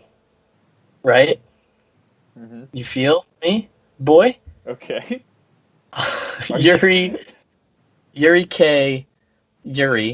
changes his jumps to get a higher score and ends up breaking the free skate world record. Every single jump he does is harder than the ones he's usually used to doing, and they're just endless, jump after jump after jump. He's sitting there with Victor, and Victor's like, now both Yuris have broken their world records. I couldn't be happier. Victor tells Yuri that he's going to return to skating, and he's disappointed that Yuri's going to retire. Yuri P uses in his free skate, he's thinking, I don't want Yuri to retire. This is the point where Yuri O realizes that it's not Victor that he should be skating against, it's Yuri. He's like, I don't want him to retire at all because this is the guy that I need through my career. This is the guy I need to skate against. So that charges his performance, and he has a great one too. He wins gold. Yuri wins silver. JJ comes fucking third place. Comes from behind victory. Third place, baby JJ, right? And then Yuri changes his mind and says, I want you to be my coach. I lied. I don't want you to continue skating. I want you to be my coach. And then I think Victor ends up deciding to coach and skate also. Yes. Mm-hmm. And then they have a pair skate at the end of Victor's routine from the beginning, full circle. Great writing. And then Victor wants to coach Yuri and compete simultaneously. So Yuri moves to St. Petersburg to coach, to continue training with Victor. And Yuri O is there as well. Ready for a thing that I really don't like about this? What is it? Victor deciding to come back to skating. Interesting. I agree. I don't like it because the ending of the Grand Prix final has Yuri, and JJ on the podium. It's a changing of the guard. Chris isn't on the Mhm. podium. It's like Chris isn't on the podium. Victor's not on the podium because Victor didn't compete. It's three brand new young guns shooting to be the best. And so, with Victor coming back, if there's a second season, it's like it's either going to be like Victor dominating these three guys, Right. or going to be like I don't know how he's going to fit in to the competitions. Is it going to be like, oh, he's not as good as he used to be, or is the competition like making him rise? I just don't know how he'll be written in to make me still think that these three guys were as good as they were. Like I feel like Victor's just going to come back and be dominant in it, and then Right. like That's a situation that would suck. Yeah. But based on the writing of this anime, if they have the same, I think it's a lady. If they have the same lady write, there's no goddamn way it's not going to be good. This, like I said before, this is the most tightly, perfectly written anime that I've ever witnessed. It's written as strongly as a fantastic movie is written, as a fantastic TV series is written. It's written as strongly as great novels are written. The writing is a powerhouse in this anime. It's insanely good. Insanely good. It's what carries this anime to make it as popular as it is. It's not a concept that a lot of people can attach to. It's not a concept that I would normally attach to. I do not like sitcom animes, nor do I like most sports animes, and I love this one. And it's entirely a testament to the writing. If the writing stays the same, if they have the same person write it, it's going to be fantastic. There's lots of situations that you could have a great season 2. There's theories people want it to be doubles, which is, I don't know about that. I think the best bet, the safest bet, is to focus more on Yurio. Now Yuri's chasing him. You still have stuff that was introduced in this season that Yuri's never nailed. Yuri never nailed down that quad flip. Like, there's things that he had not accomplished by the end of the series that you can show him working towards in season 2. You could have Victor be hurt. You could have Victor suddenly realize that he's not as healthy, is not as good as he used to be, and he's struggling with his own skating while coaching Yuri. There's a huge contention that you could have that would make it incredibly compelling season. Yeah, I can agree with Jake, though. I would be afraid of it more so of retaking the mantle type of deal. And, more so focused on that. I think that where DJ's, points lie are in the writing itself and anime direction. I think that they do an absolutely amazing job in kind of the portrayal of the skaters and their strengths. So honestly, I don't have a doubt in my mind that the second season will be, at least of some semblance, pretty decent. There's also the fact that Victor returning to skating clears up a lot of contention that Yuri had as far as being with Victor and being his student, is that he was keeping him from the ice. And that's gone if Victor comes back, which allows Yuri to skate better and also connect more with Victor. Also, if we are having them take the mantle and become the great skaters that they are, they broke his world record, but not in a competition that they had to skate against him. So if it's not Victor dominating, if it's not, maybe Victor wins one competition and then he loses the next one. If he's just one of the skaters, I think that is interesting in the fact that they're now skating against the greatest guy to ever do it. And they're all realizing their dream of being as good as him, for real, rather than just being his student and doing well. They're for real being as good as him. I think they do a good job of showing that by them breaking his world records, but I mean, put him on the ice right next to him. I again, like you said, they do a good job of them beating his world records. But then I feel like, again, just him coming back to the ice is iffy for me on a personal level, because in a sense, I want to see him do good, but I don't want to see him do great. But I also don't want to see him just constantly lose to our guys, because then it's where's this mythic skater that was brought up all in for season? Yuri calls him a skating god. Yeah. So that's what I mean. It's if he's not as good, then it's kind of oh, Where's well, where's the hype? Where's this misdirected hype? yeah, like I get that he's older than when he did all this other stuff, but it's almost like seeing a good example for me personally is Michael Jordan retired, came back, played for the Bulls, then retired again, and then he came back and played for the Bullets at the time, and just was not as good. And it was kind of just like, man, I really wish he would have just stayed retired, because then this amazing basketball player is no longer the amazing basketball player that we remembered. Right. I think if it's written well, I won't have a problem with it. And I 100% trust that it's going to be written well. There's lots of ways that it could go bad. There's lots of ways the whole season can go bad. There's always risks with having another season. You could change the showrunner. You could change any part of the team of this show that gets changed is gonna affect it. So hopefully, if they do change people, they get people that are good. They definitely need to keep the same writer, in my opinion. The person who wrote this show is incredible, and usually people that are incredible do continue to do incredible work.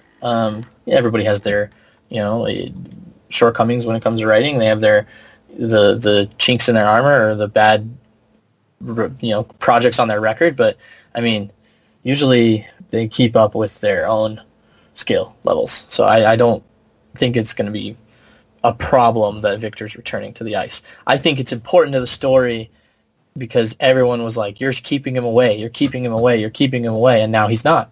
He's not keeping him away. Victor is showing Yuri that just because he's skating doesn't mean he's going to stop being with him. Like, I'm not doing it just to be your coach, Yeah, Go ahead. I was going to say, to play devil's advocate here and, kind of say that it just, to me too, I can see that, it is kind of a cop-out in the sense that it just creates more unnecessary conflict. In that sense, that I don't really think that Victor coming back is going to, negatively, while I don't think it's going to negatively impact the season, I just think that that's going to take more of a front and center kind of approach where it's going to make Victor the guy to beat, and instead of, focusing more so on the skates and where we don't know how we don't know how it's gonna be either, though. There's lots of ways to return to skating without skating. We don't necessarily know that he's gonna go, okay, I'm gonna beat you all. Like, he could return in a smaller fashion. Rocky He could 3 be hurt. He could Again, only do certain competition. There's lots of. We don't know that that's necessarily how it's going to be. Yeah, this is all what ifs, but They also both just broke his world records. Yeah. They skated better than he ever did. So this is all, I don't think if he comes back, he's going to dominate. They both just showed that they're better than him. Well, them showing how good he is and all that stuff, it's the raise of the competition, I get that. But again, good writing, yes, he won't come back and easily dominate them. But the reason I feel like this season works and is good, and the writing is good, is because it feels like it's open and shut. I don't feel like there needs to be a season 2. And when there's a lot of stuff that has an open and shut story, and a season 2 comes up, the writing is never as good. It's always kind of like, well, why did we need this second season? The second season doesn't really help. Yeah, it's kind of like chasing after a fever dream, almost. There's lots of TV where the second season's the best one. Or the third season's the best one. But is there one that this is the best season of all time? No way. No way. The third season of The Office is better than every other season. Third season of Lost is the best season of Lost. What I'm saying is that this Lost didn't have episodes 1 to 24 have an open and shut story. This one has an open and shut story. Nothing open and shut in Lost at all. There's nothing open and shut about that show. Yeah, so I disagree. I think it could be a great season 2. I think you have a lot of story arcs I think they left you with a lot and opened it up for badass season 2. Yuri doesn't win. Victor starts off by saying, you're going to win the Grand Prix final, and I'm going to be your coach. And he doesn't fucking win. Yurio wins. He doesn't land the jumps that he wanted to learn. He doesn't land jumps that he tried to land all season. He doesn't become the skater that he wanted to be all season. This leaves it crazy open for a season 2. I don't think it's open and shut at all. I think that having Victor skate could be a very positive thing for the show. You have the guy skating and get someone who's just as good as them. You have another person that you really care for trying to do a good job. Like, I have no problem with it. I don't. There's lots of ways he can return to the ice without it being bad. Well, and then I guess another point that he can return. There's lots of ways it could have went. There's Mhm. lots of ways it could have been terrible in the first season, and it wasn't. Yeah, but we'll just have to wait and see if there is a season 2. Season 2 gets made. Yeah. We'll see how it is. I don't think it's open and shut. I think there's But, I mean, a lot more room for growth. What I'm saying is go in with healthy skepticism, or else, I don't know. I feel like you're already praising a season 2 that doesn't exist. right. I'm not praising it. I'm just saying that there's just as much possibility for it to be great as it to be bad, like you guys are saying. You guys are almost condemning it already, I feel. Oh, no. That I believe that you're misunderstanding. I think that in the sense of trying to offer some criticism for, a season that may or may not even come, for all we know, I think that to Jake's point, having her come back, it kind of sets, I don't know, it kind of sets it off on the wrong foot for me as well. Odd setup for me, I guess. Yeah, I agree. I'm not saying that it's going to be bad. You're right. There is times it can be good, but for Victor coming back, it's just an odd setup. I think it's odd, but I think it's necessary for Yuri's growth. He had everything that held him back in the season was that he was keeping Victor away from the ice, and now it's not there. He's not keeping Victor away from the ice. He has nothing holding him back. If he had the same hang-ups that he did in season 1 and season 2, and he just suddenly got over them, even though there's no resolution to it, it would be weird. It's a logical resolution to his problem of keeping Victor away from the ice. He's not. And it creates an interesting dynamic of, I'm not keeping him away from the ice, but now I have to beat him. I think it's still wide open, and I was going to say something else, but I don't remember. All right. Well, we have spent quite a bit of time on Yuri on Ice. So, is there anything else you guys want to say about the series before we move on? I'm trying to remember what I was just going to say. Remember it now, because I don't want you bursting out into a spoiler. Give me a sec. You guys talk for a second. Let me remember what I was going to say. Anthony, how about you? Anything you want to say about the series before we go into the spoiler-free section? Spoiler section. No, not so much. I think that we've touched on most of the points. I mean, it's a very fluid and easy anime to watch. All things considered, if you were watching along kind of with us within this past week, we'd love to hear your opinions. Especially if they were aligned in the sense of how DJ was so passionate about this anime. I want to hear that too. I was going to say to take back, to mirror a quote that DJ has said. I think DJ liked this anime a lot more than we like this anime. Absolutely. I feel like you guys liked it a lot too. I didn't hate it. I think we can all agree on that. It's no Diabolic Lovers for Anthony. God forbid. Oh, absolutely. That's true. Absolutely. That show set a new fucking low. Anthony, I thought you loved that show. Oh, go back and listen to the last episode. Okay, I have to talk about. You okay if we move on? I'm not really okay with that at all. But you're like, hold off until I remember it. Like, right? Yeah, it's 24 hours long. All right. Oh, seriously. No, for real though. Hold off until I remember. What was I gonna say? Okay, so we'll go ahead and we'll get out of spoilers now. Welcome back. If you skip the spoiler section of Yuri on Ice, after we go in depth on an episode, anime episode by episode, we like to go in and give our review on it. And since DJ just did a lot of talking, and I'm going to have Anthony intro Cells at Work, I'll talk about the review. We have three categories into that we put an anime into. The first one being trash, where it's a bad anime, it has bad quality, there's really no redeeming factor to it, and you really wouldn't recommend it to anybody. In fact, you'd tell people not to watch it. The second category we have is the recycling bin, where we liked it, or maybe we didn't like it, but we understand that there's an audience that would like it. But it's not a perfect anime. It's kind of okay. You should watch it if it's on your plan to watch list. You shouldn't put it on your plan to watch list if it isn't. And then finally we have a find, an anime that is great, is good, and if it isn't on your plan to watch list, add it to your plan to watch list immediately. So, again, we just had DJ do a lot of talking. So, Anthony, you start us off with your review.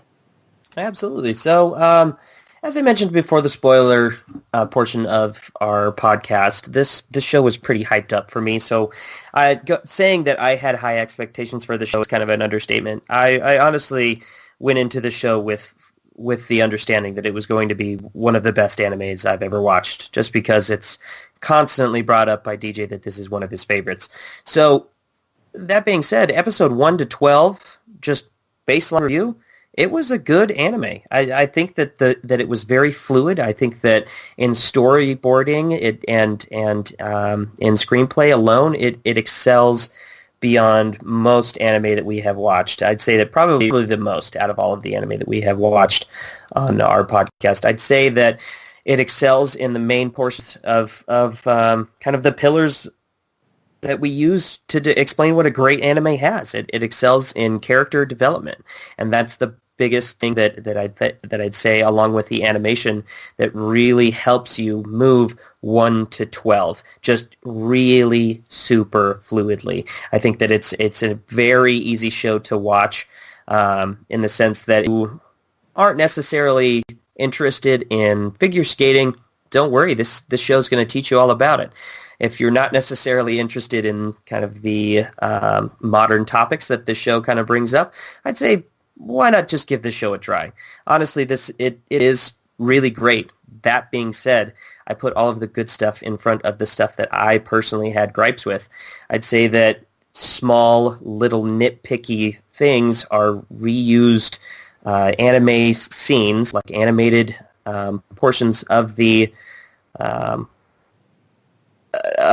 transitions where they are figure skating, is kind of a gripe for me. I'd see that top tier anime such as this shouldn't be just recycling those scenes. And there are some rocky spots that we kind of talked about in our spoiler section that aren't necessarily the biggest points of contention, but definitely worth noting. Things like JJ and his backstory and things like that. So, but that being said, as far as an overall review of this show is concerned, this show is in strides one of the best anime that we have watched. Doesn't necessarily go on my top 10, but I'm no fool. I can understand that this is a pretty good anime. I understand where the following is coming from. And unlike Diabolic Lovers, I commend you, fan base. I commend you. Good job. You picked a good one. This show for me is absolutely a find. Put it on your plan to watch list. It's pretty damn good. All right. For me, I'll go next. I believe it is a quality story told through a quality anime. The animation is fantastic and beautiful to a certain extent, with only fading in certain areas. I believe the accuracy to the sport is unbelievable and fantastic. I honestly, in my opinion, why it got so big, in the first place. I believe the plot as well as are balanced pretty well, and did develop a interest in myself to explore more of the world of ice skating. That being said, I did really enjoy this anime, but is it my favorite sports anime? No. Is it in my top favorite sports animes? Yes. Is it my favorite story-based anime? No, but it's pretty high up there. I believe it is a fantastic show. I'm just not personally in my top 10. I put it under refined because I do honestly believe that you should watch it. You should give the first 3 episodes a watch. You should do it. I honestly think the only type of people who won't enjoy this anime are people who have a issue with the sexuality of characters. But other than that, I think you'll sit there and you'll enjoy the ride. DJ, You ready? wrap us up. I think I have Yeah, not right? said anything bad about it the entire review. Because I don't think I know enough about anime or watched enough anime to find said things that are wrong with it. I didn't notice that they had reused animations, but I think I agree with the reason that they did. Things like that, the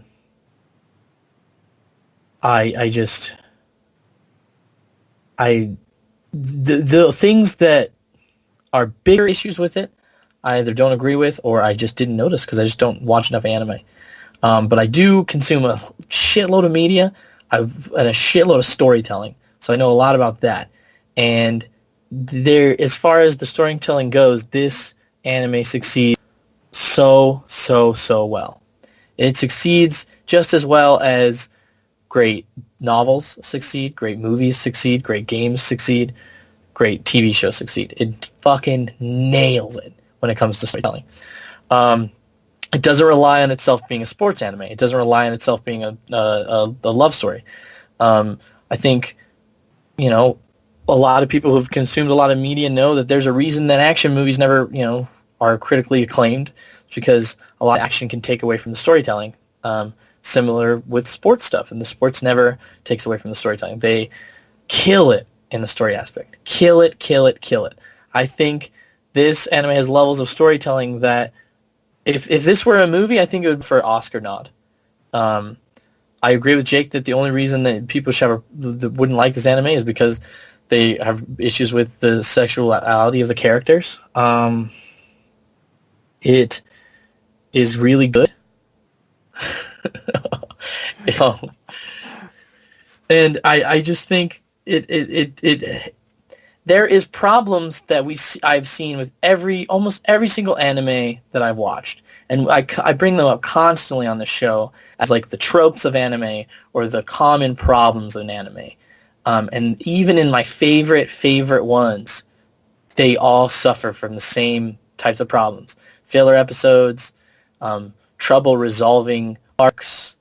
There's a long list, and we've seen them again and again and again on this show. This anime struggles from none of them. Not one of those common problems in anime does this one have. Not one. And that's why one of the reasons it's so good.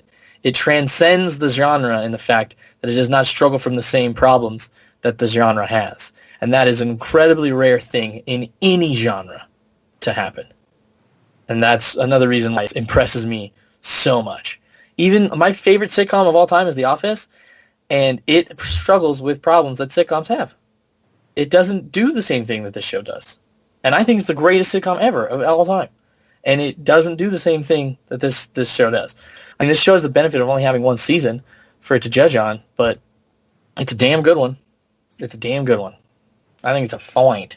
Point. DJ put an O in that point. All right. Yeah, I think that DJ might like this one a little bit more than you and I, but... All right, so 3 finds. Again, the Let's Watch You Get an Anime part of our season has proven that the anime that we have deemed good is good. Not really a stretch there. Success. All right, so we're going to go ahead and we're going to move on to an anime that we don't know if it's good. Still. I know what it's going to be, Jake. What is it, DJ? No, whether or not it's going to be good or bad. I bet I can tell you. You bet Oh. you could tell? I bet you it's going to be bad. What? Because usually, Jake, on this show, they're bad. I was talking about moving on to Cells at Work. Oh, I thought you were talking about our next anime we're going to watch. Oh, no. We'll talk about that one next. Oh, good. My prediction, bad anime.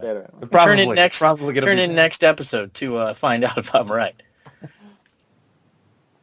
All right. So, Anthony, how about you break down what Cells at Work is? Absolutely. Hataraku Saibo. If you're a Man, weeb. Yeah, I Fucking love. weeb. Shut I up. love weeb. saying that. I don't care. Have you tried saying the name? Try saying the Oh, name right. let now. me go back to Yuri on Ice for a second. Did he fucking remember? I am not the type of guy that should like the show. I'm not. Right? I'm not into that's such a anime. cute I'm not such a into thing. I'm not into yaoi. I'm not into anime. I'm not into love stories in anime. I'm not into anime sitcoms. I like action anime almost exclusively, and this show is one of my favorite ones. So going back to what Jake says, everybody should give it a shot. Yes, everybody should give it a shot. If I like it, you probably will too. I am not the type of guy I'm not its demographic in any right. All right? I almost exclusively like action anime, but this one is an exception because it's so fucking good. Cells at Work, also really good. Anthony, talk to us about Cells at Work. See, I kicked it back to you. You ruined After my I'm done thing. ranting. You ruined my thing. Jake, please try and cut around that. Oh, please. maybe put it where it's relevant, but I don't know. Where I say Hataraku Saibo, please. You can just Please. cut it, put it where it's relevant. Yeah, Please. maybe. Sorry No, that I that ruined your fucking weeaboo. Gosh. Cells at Work good. Cells at Work good. All right. Cells. Yeah, let's do it. Cells at Work. Here we go. Cells at Work is a story about a couple of blood cells living inside of the human body. Did I say a couple? Oh, I mean trillions of cells working inside the human body. Started out, tricked us into thinking that it was going to be like Osmosis Jones. Turns out that Not these close. characters, not even close. Not even close. Cells at Work is a cute little story about these cells doing their daily jobs, and we get to kind of take a peek inside of the human body. And it's also super educational throughout the entire process. Okay. So we're going to be talking about episodes 11 and 12, 13. 12 and 13. 12 and 13, yes. We're going to be talking about Yep. episodes 12 and 13 of Cells at Work. So 13 go ahead, episode season, Yeah. which is rare. which is nice. Yeah, it was nice. So if you would like to skip that, hear our review, we're going to be doing that today, so go ahead and skip to the time above. We're going to go ahead and start spoilers. Now, episode 11. This is a nice little cute... episode 12. Nice little cute episode. You know, we get introduced to Kohai Town. Or man. Her little trainee. Little Kohai. I'm just putting this out there. I fucking called this episode. I see this episode at the beginning, and I'm like, this doesn't feel right. There's something. I'm feeling on edge already. We know that there's I a thought you were disaster. Go ahead. We know there's a disaster every episode, Anthony. Yeah. It's not a very big surprise. I thought the trainee was going to be a bacteria in disguise. Yeah. The name of the episode is also called whatever. So we know it's hemorrhagic shock. Yeah. it's not called Red Blood Cell Trains a New Trainee. It's called Hemorrhagic Shock. Day. It's not called Happy Day Red Yeah. Cell Time. Yeah. No. Yeah. I'm not trying to shit in your Kool-Aid here, Anthony. But I mean, you gotta know something was coming. Oh, you already did, DJ. You already did. All right. So this was a nice little. The first half of this episode is her just taking her all around the cell. All around the body, Yep. and this was kind of a nice little reminder. It kind of felt like a season finale beginning of the episode because she's going around like, oh, this is this is this. She's introducing white blood cells fighting a monster, fucking bacteria. And That was good. and eating it and shit. Yeah. he's like, I got this. She's like, are they always like that? Yeah, like, she's like screaming the whole time as she's explaining as he's viciously killing this bacteria. Yeah. they're really nice one-on-one. And so it's a really nice, cute episode, and then something fucking crazy happens, and like a huge explosion happens. Yeah, Like I'm pretty sure this guy's hit by a car. I'm pretty sure that's what happened. I thought car accident when I Yeah. heard it. Like Because just, head and Traumatic neck. head injury. Yeah, head and neck. I thought he dived into the shallow end of a pool head first. I mean, I'm just kidding. There you go. But when you say head and neck injury, that's what I think of. so it's like the area they're in just explodes, Yeah. and they all are told to meet in like the center of an area to get their orders from the brain, which is the first time we see the brain, right? Which is like a giant board meeting. Right, yep. Of brain cells. Brain? Yep. Sorry, it's a brain. And so they CEOs of the body. yeah, they're told Fucking Japan, dude. which this is a cool thing because the screen tells the platelets and the immune system cells to basically rush to the injury, which happens in your body, and then it tells the blood cells to just keep working, but work faster because of blood pressure. Yep. And we get left on a cliffhanger of sorts because white blood cell makes his way to the injury site, and there's no red blood cells there. He's supposed to protect them. There's no one for him to protect. There's nobody there for protect. There's just one Skin cell or something like that. He's Just like a a tissue regular- cell, right? Yeah. He's like, oh shit! He's like, they all should have seen what happened. disappeared. And then we get put into our season finale, which is a fucking emotional roller coaster. Yeah. I was not ready for this show to No, me either. This is like us hyping up the cancer episode and saying that it could not be topped. I was dead wrong.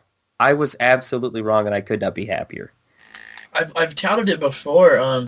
This show does a really good job of showing us from the beginning. I was like, okay, the most serious episodes are going to be the most serious diseases, and then you realize, well, that's not. If you're a red blood cell, cancer is not the most serious disease to you. No. And if you're a cell in the body, cancer is not the most serious disease to you either. So we had one that was heat stroke, and you're like, to be a cell during heat stroke, like you're fucked. The only thing that can help you is outside help. The body has to go get help itself. Like, you're fucked if you see the sun, right? So there was an episode of, like, desperation where they couldn't do anything about it. And now we get one where it's a triumphant and traumatic situation for specifically a red blood cell to go through. And I think it was a great choice for a season finale. Yeah. I agree. I 100% agree with that.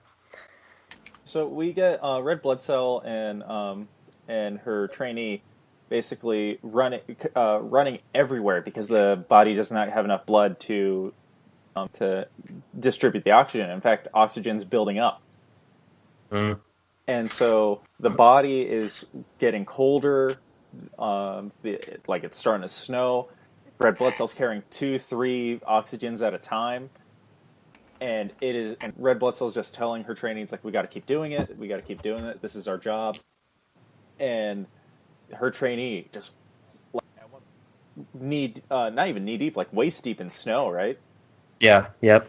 And her trainee just gives up. Her trainee's like, this is it. The body's dying. We can't get anywhere. Oh fuck! I forgot to bring up the part where they're all on the cliff, and this is nuts because this is so fucking accurate. Is that the brain's telling it, hey, we need blood circulating faster, raise blood pressure. Yeah. So the blood pressure raises, and we lose all these blood cells into the wound because they're falling out. And that's accurate as shit because, like, when your body's trying to circulate blood, it raises your blood pressure. So not knowing that the thing that's killing it is the fact that it's raising the blood pressure and it's shooting more of your blood. Yeah. Here, real quick, I was spying on some comments on the platform that I watched this on. Does Red Blood Cell Senpai? She's alive. I'll bring her Okay. Oh, thank God. Oh, trust God. me. I was worried the entire time. I was like, oh God. So, okay, good. Thank goodness. So then we get to the scene I was talking about, and the trainee's telling her that no matter what they do, it's useless. They're all going to die. And Red Blood Cell is like, I'm going to keep delivering oxygen because that's you, and that's my role. And it's such a, if you think about it in like a strictly scientific way, like, yes, that's what a cell does. But if you yes, that's what a cell does. Yeah, you're like, yeah, that's what a cell does. But in this, it's like, oh my God, like she's like, because you got to think back all the way to the flashback episode, which again proves that it wasn't useless. Go all the way to the flashback episode. She sees the red blood cells and she sees how they are, and she wants to be like the best red blood cell. And she's sitting here and she's like, that's still her goal, is to be the best red blood cell. She's doing her job until the end. And so she walks and she falls down and she starts to fade. And then she gets like hit on the head and it's like, hey, what are you doing? Somebody's like, And it's like, what? It's like, where are we? And there's just a shit ton of red blood cells out of nowhere. In fact, you see them sliding down this tube. like floating, dude. And the one guy's like, whoa, where are we? Are we in a body? We're in a body. We're red blood cells. Oh, yeah. Let's get to work, everybody. So red blood cell breaks down like, new red blood cells. This is what the thing is. And they're like, all right, let's deliver some oxygen. And so then the body slowly recovers because it's getting oxygen everywhere. And then the new group of red blood cells explain that they were taken from their body at some point and into like a container and then cryogenically frozen. And then shot into this new body, just told to... It looks like fucking like Terminator or something you'd see, like a sci-fi movie. They're all like in cryo tubes. Like... Yeah, they're all... And so then they get in there and they're like, so we went and delivered oxygen and everything, and the bodies save, red blood cell and white blood cell reunite. Before white blood cell and red blood cell reunite, though, Anthony, you see... Red Blood Cell Senpai running over to give Red Blood Cell... Oh, and she's the one that like wave. She's the one that's waving. She's the one waving. Yeah. Okay. The trainee Kohai-chan becomes little Kohai. Little Kohai becomes her own blood cell, and because she's already better at her job than Red Blood Cell. She's like, I understand Red Blood Cell. You've taught me the way. And so they we get a nice little wrap up at the ending of it, and everybody's all happy, and Red Blood Cell and White Blood Cell continue doing their work because they're at work. Their cells at work. Yep. All right, guys. Anything you wanna talk about? Like in the spoiler section? Spoiler section in the entire series? I was so happy that we got to see little platelets.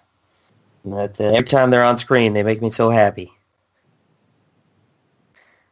I like how That's I like how White Blood Cell in like a few episodes is just casually saving like a couple platelets at a time. Like in episode 11, like he's holding 2 platelets and he's like, blood pressure, and he's just carrying them. That was a good one. DJ, anything for you?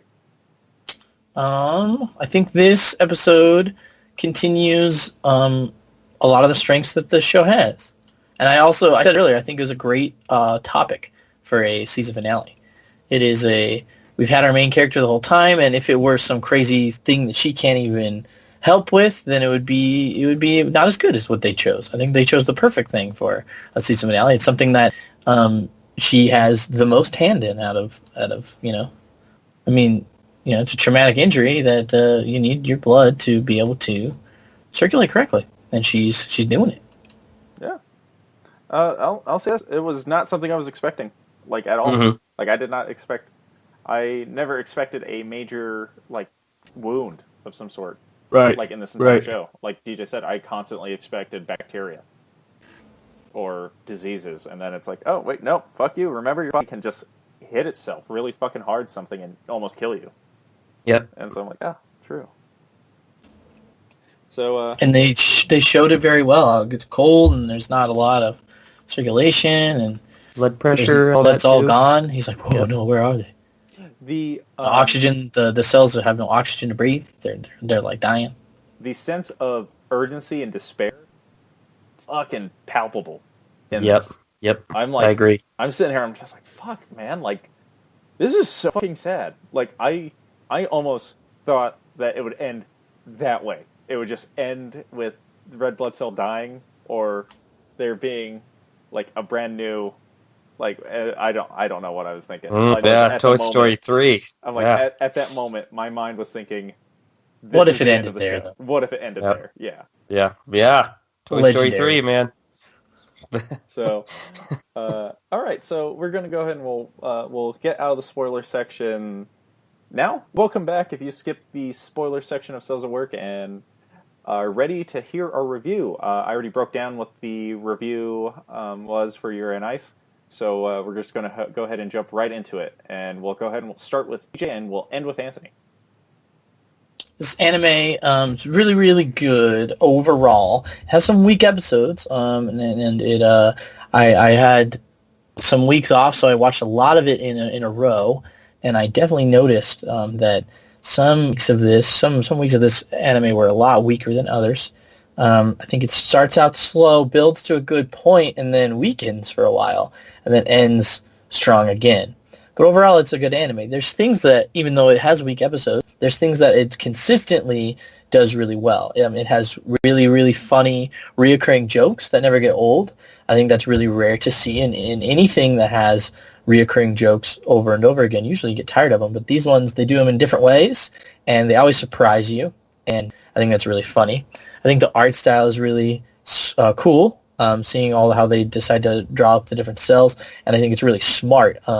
White blood cell being all white is the best way to show how bloody he can get. I also think it's very meta and interesting that he stabs diseases and they bleed on him, which is weird, but I like that. Overall, it's a good show. I'd definitely give it a what's the middle one? A recycling bin. Oh. Yeah, I think if you're interested in it, definitely give it a watch. If you're an anime fan, definitely give it a watch. I think if you're just looking for anime to watch and you're kind of a casual anime fan, there's definitely something you should pick up before this one.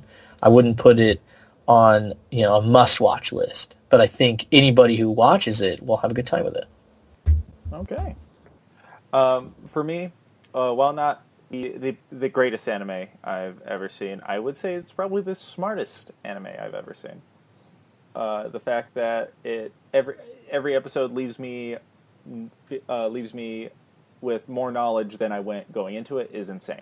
I don't think I've had this much fun just sitting back and learning something that I had no genuine interest in. Not since grade school. Not since grade school, where I'm like, does the circle fit into the circle hole? Like, let me know. But no, this makes me really... In the comments. Let me know in the comments. No, this makes me really excited. Because I look forward to it every week. I look forward to sitting there and just learning about the human body, like almost not even like because it's an anime, but just because it felt like a fun class to be in. It's so creative the way they do it, yeah. Like so creative. I mean, like you learn stuff. Like it got me Googling stuff afterwards, where I'm like, oh, how does Streptococcus actually look? And it's like, oh, it looks like the anime villain that they adapted it to. Like, this is pretty crazy. And it's like, oh, it's Streptococcus because it's yellow. It's called this because it's yellow and blah, blah, blah. And I'm like, that's insane. This is really cool. And just overall, just a really neat anime to enjoy. I loved the characters. I thought that our main characters, who were really like the only truly developed characters, were fun to watch constantly. And just a very cute couple to see on screen. Very shippable. Very shippable. The action in it is well done, especially for an anime that doesn't sell itself as an action anime, and I believe that it can sell the themes of seriousness and sadness extremely well, even though it's marketed as a creative, funny educational anime. For me personally, it's a find. I think that if you haven't heard of it, you should give it a try. If it's on your plan to watch list, go ahead and watch it. And it's like, I don't think you'll be disappointed with what you're going into. Give it the 3 episodes. If you don't like the 3 episodes, I guess I'm wrong, but I absolutely think it's a fine. It's a very fun watch and absolutely entertaining. DJ is right. There are some weak episodes, but I feel like they come at times where you kind of need the time to build up other episodes. All right, Anthony, take us home. Right on. So, in the kind of sense that no anime is perfect. Every anime suffers from some of the tropiness and some of the reoccurring jokes that do get old and some episodes that are weaker than others. I'd say because we are specifically watching one of the cutest episodic animes I've ever seen, this is a show that I could absolutely look past any of those faults. I'd say that there are were a couple of episodes that were kind of a little slow, but as Jake said, this is a fun educational ride that honestly I had the best time watching. It was a refreshing anime to sit back and watch every single week as we were watching horrible anime. I'd say, and I don't mean that to provide so much contrast, but this anime does so in the lighthearted episodes and the content that it is hoping to produce. Thankfully, this is an anime that does not suffer from identity crisis. They know exactly what they're doing, and that's where the show excels. I'd say that this is a perfect representation of how an episodic comedy should be treated. Two very likable main characters that once every single time that they are on screen, they have always left me smiling, especially with the supporting cast of small little platelets and many different cells that kind of grace the screen with their presence as well. The content, as I mentioned before, with this educational value is phenomenal. I think they do a great job in that sense. Looking past all of the faults in the anime, I'd absolutely say that this is a find for me. Double find today. Double find. But if it is on your plan to watch list, bump a couple of notches, please do. This show can hold its own against other episodic animes. Is it one of the best that I've ever seen? No, probably not. But it's so much fun. It is so much fun that it is absolutely worth being on your plan to watch list. Nice. Out of curiosity, Anthony, did you change your usual watch it right now because DJ has given you criticism on that like the past 3? Yes, absolutely. If you're not watching it with us, go ahead and start. No, he didn't say it because they can't watch it with us now because we're done watching it. They missed their fucking chance, Jake. Oh, my They bad. should have listened to Anthony. Should have listened to him. That way they... And started watching it with us. Those fuckers. That's Didn't why I even listen changed to it, them. though. No, I'm just kidding. I just forgot to say that. If it's not on your plan to watch list, go watch it right now, baby. Anthony, how can they? What time are they watching this? All right. So I just want to point out something really quick for maybe Anthony's notice, but I'm positive DJ's notice. But DJ, Anthony is the only one out of us three who has rated every seasonal anime as a find. Oh, really? Yeah. What did you rate? There's only 2, I thought. There's no, three. this is the Killing third one. Bites? Killing Bites, Magical KB. Girl Ore, Ora. and then Cells at Work. Cells at Work. What did you rate Cells at Work? I mean, what did you rate He rated Ora a recycling bin. Cycle? I did. And who rated... Did And you rate... I do contend, I still contend with my original point. I only loved Magical Girl Ore so much because it's very much geared towards my tastes. Well, I'm saying DJ, DJ rated Cells at Work as a recycling. Oh, bin. Recycle Bin. Oh, You're the only triple find. You're only triple Boy. find, Anthony. sorry, dude. I was that little kid. Meme with the math equations going all around him just a second ago. You're like, what are you saying? He's like, who? What? Yeah. Yeah. So that being said, I'm going to go ahead and normally I talk to you guys about a few shows that are airing in the fall season and let us pick one, but I've already picked one for us guys because... Is this our seasonal? Yeah, I picked our seasonal. I'm always excited for this. It's fall season, and what happens in the fall, especially in October? Leaves. Halloween. Halloween. So we're going to be Oh, fuck watching... yeah. Nightmare Before Christmas? We're going to be watching Nightmare Before Christmas. We're going to be watching an anime called Zombieland Saga. Halloween Land Saga? Zombieland. Zombieland Saga. And based off the trailer for it, this is the only part of the media I've seen, and I've also seen a hype list, like what anime is Japan hyped for, and Zombieland Saga is right in the middle of that. That's what you go for. Yeah. And the trailer for it makes it look like it's either going to be a really great anime or just fucking terrible. Come and find out. We're going to come and find out. Yeah, so join us in Find out. a few weeks. We're going to be talking about the first 3 episodes of Zombieland Saga. And normally I'd like to talk about the first episode of the season there, but we're going to be trying something new during the fall season where we have a guest every episode. So go ahead. Baby. Go ahead and come in, hear what our special guests have to say. Will it be Steve Jobs? Will it be Lance Armstrong? Who knows? A different guest every day. Special, I think we might be special able to guests aplenty. We might get Lance Armstrong. I mean, what's he doing nowadays? Everyone hates him. Right? Steve Fuck Jobs is a him. little hard. You gotta Not hold a stick. skating. That's for sure. Watching anime. So what he's doing. He's watching anime. He's watching like Judo Pedal, like the biking anime, and he goes, "I could have done that." No, you couldn't. I'm Lance Armstrong. I'm Lance Armstrong. No. We will. We will find out who's going to be our guest, and then we'll have our episode of we'll have our anime of the podcast that same day. Just because I have a different podcast. Jeez, guys, different anime per guest that I have planned. So, Ooh, do we get to know what the anime is before they are guest starring? Or, I guess I could do that. Or right no, now. is it a surprise? Remember- I guess I could do that right now. Remember when I said, I'm always excited for this part? Did Well, I'm not. I'm never excited for this part. Never except The for part where he tells us the bad anime we have to Yeah, the watch. bad anime that we have to watch. So I guess I'll break down our plans for the next season. So Anthony, since you loved vampires so much and Fucking Diabolical love that Lovers, show.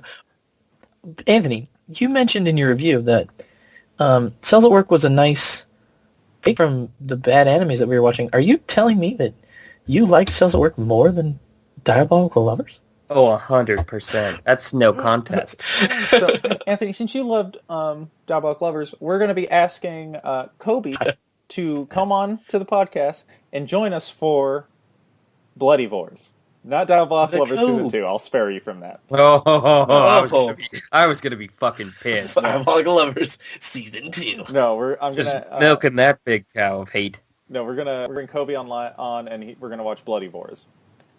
And now That sounds bad. That sounds gross. Yeah, it does. We Sounds also like Bloody Sores, which is not a good title.